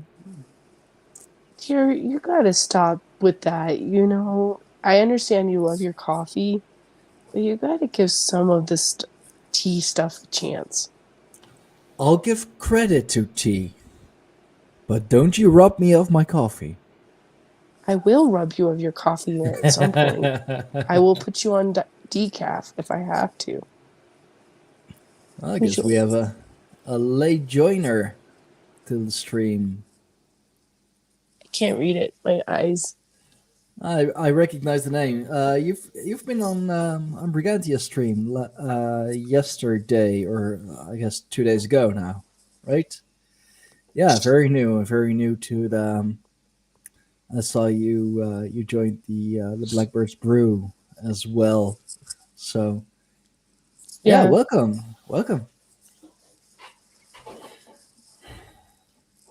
Yeah, Still muted though. But... No, that's. I mean, doing it in the private chat, in the comments, and also, I mean, you can choose crashing a stream. Why would you be crashing a stream? It's the Mead Hall, It's an open stream. It's for everyone. Sorry. Hello. Hi. We're not crashing. At least we're now even before Light Elf has to go. Okay. There's another female. I am so happy. Yay, I'm not the only female. Yay. No, another woman. Finally the odds are even, and then Light Elvis muses have been calling him, and because he needs to get the blood flowing and all. And he does look kind of.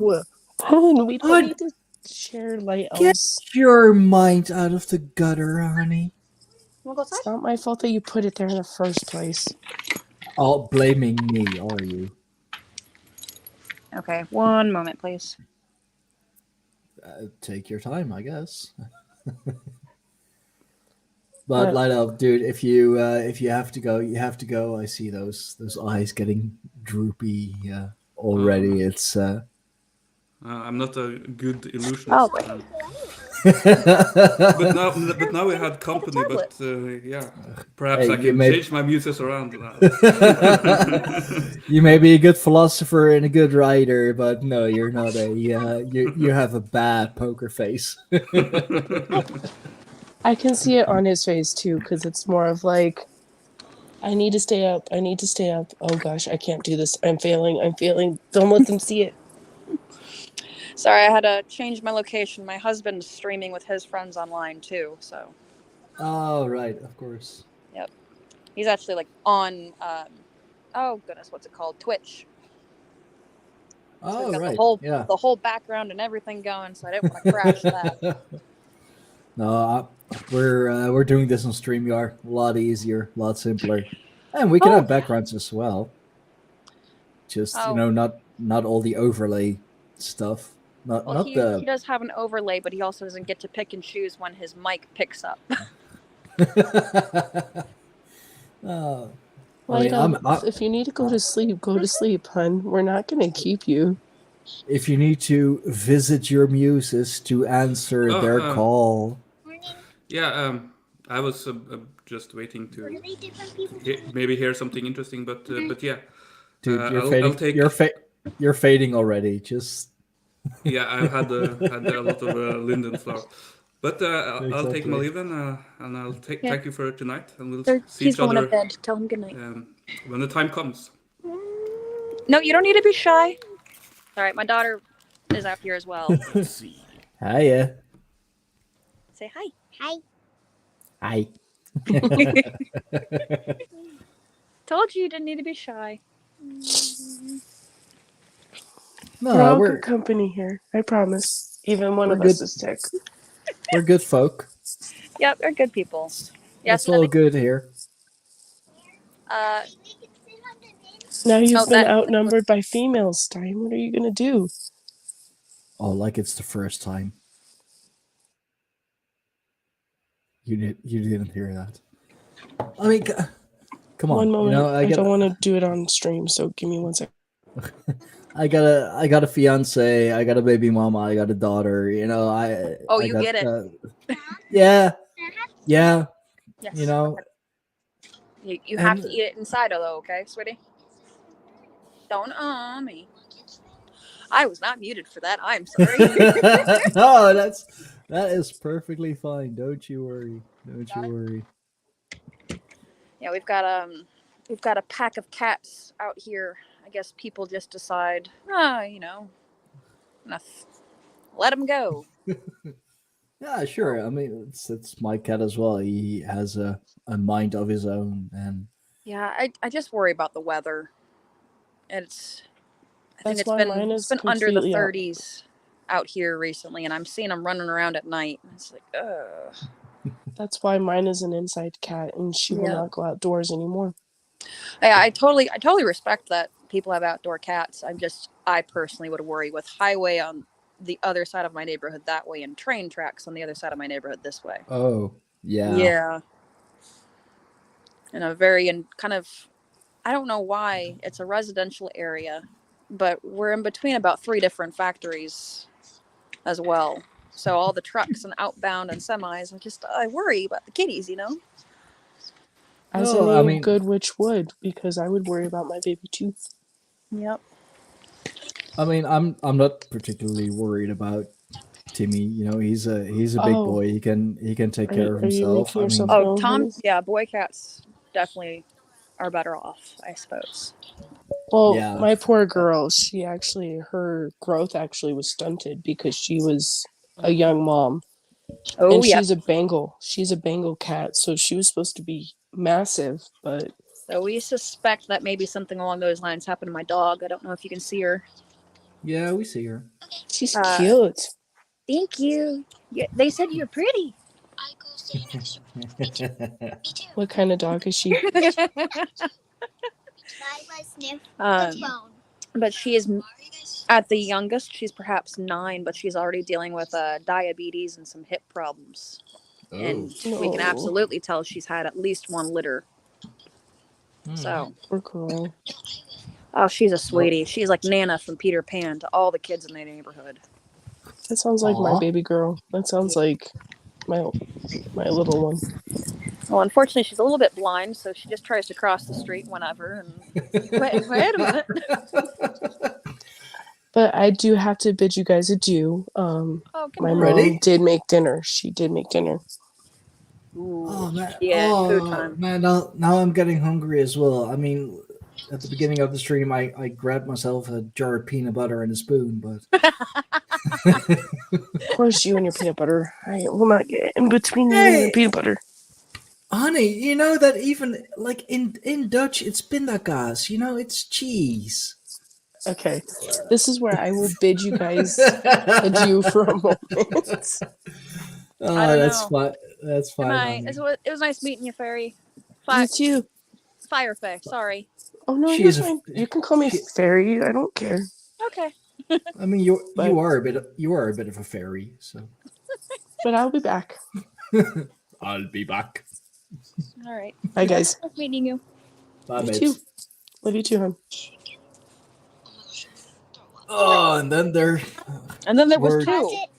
Yeah, not the 2 we usually end up with. Somebody else left.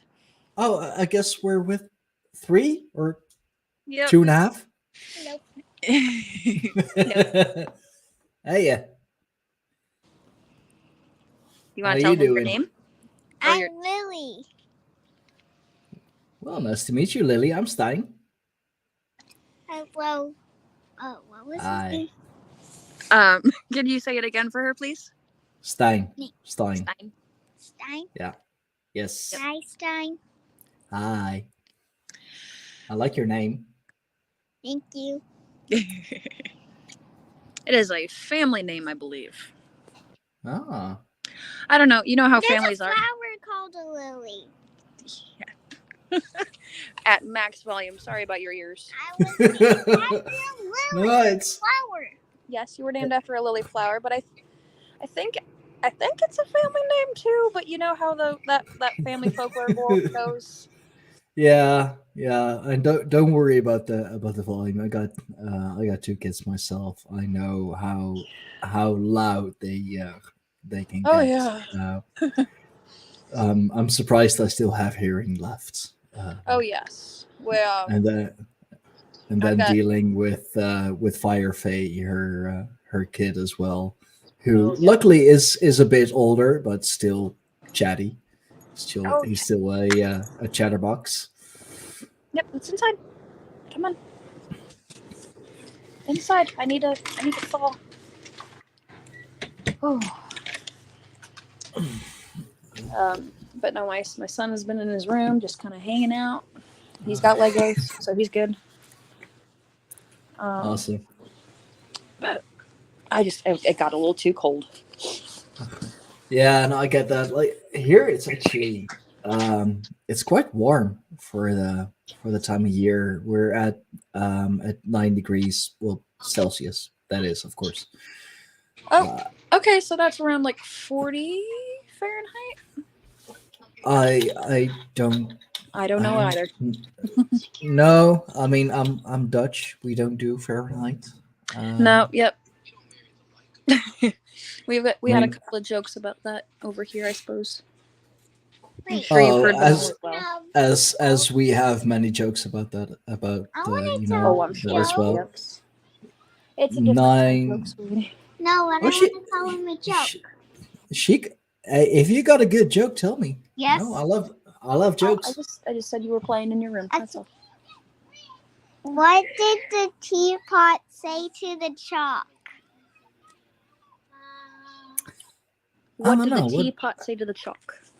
I don't know. What did he say? Nothing, you silly. Teapots can't talk. Okay. I mean, It was in a book called A Light in the Attic. It was in that book. I need to find it. Oh, she's got a poetry book for kids. okay, that's perfectly fine. Guess I fell for that one. No, some jokes vary in quality.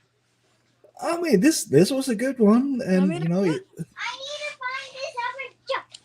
Or, hey, well, hey, sweetie, I'm 5 feet. I'm 5 feet away from you. It's in your room, okay? Where? It probably on your bookshelf, where books belong in your room. Excuse me, no. Let's make hot cold. How about we not play hot cold? Because that's loud.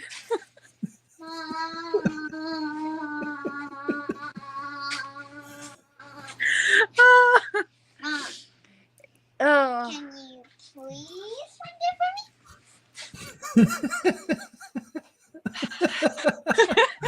me? Oh, goodness gracious. Can you please help Liam get his drink open? The one he's trying to drink. I don't know. Oh, Lord. What? Kids, gotta love them. They're great, right? Yeah. Nope, it's not in there. Thank you, Lily. Hey, she's helping. Yep. Why is it not in your bookshelf? In her way, I guess. Found it. Thank you. There you go. Are you going to read that? Hold up, I gotta find the one. Okay. There you go. Hold it. No. No. There Okay. you go. Did you find it? Yeah. Yes. This is the thing. Okay. So it is a book of poetry geared towards kids. So it's very Okay. I remember I put on my socks. I remember I put on my shoes.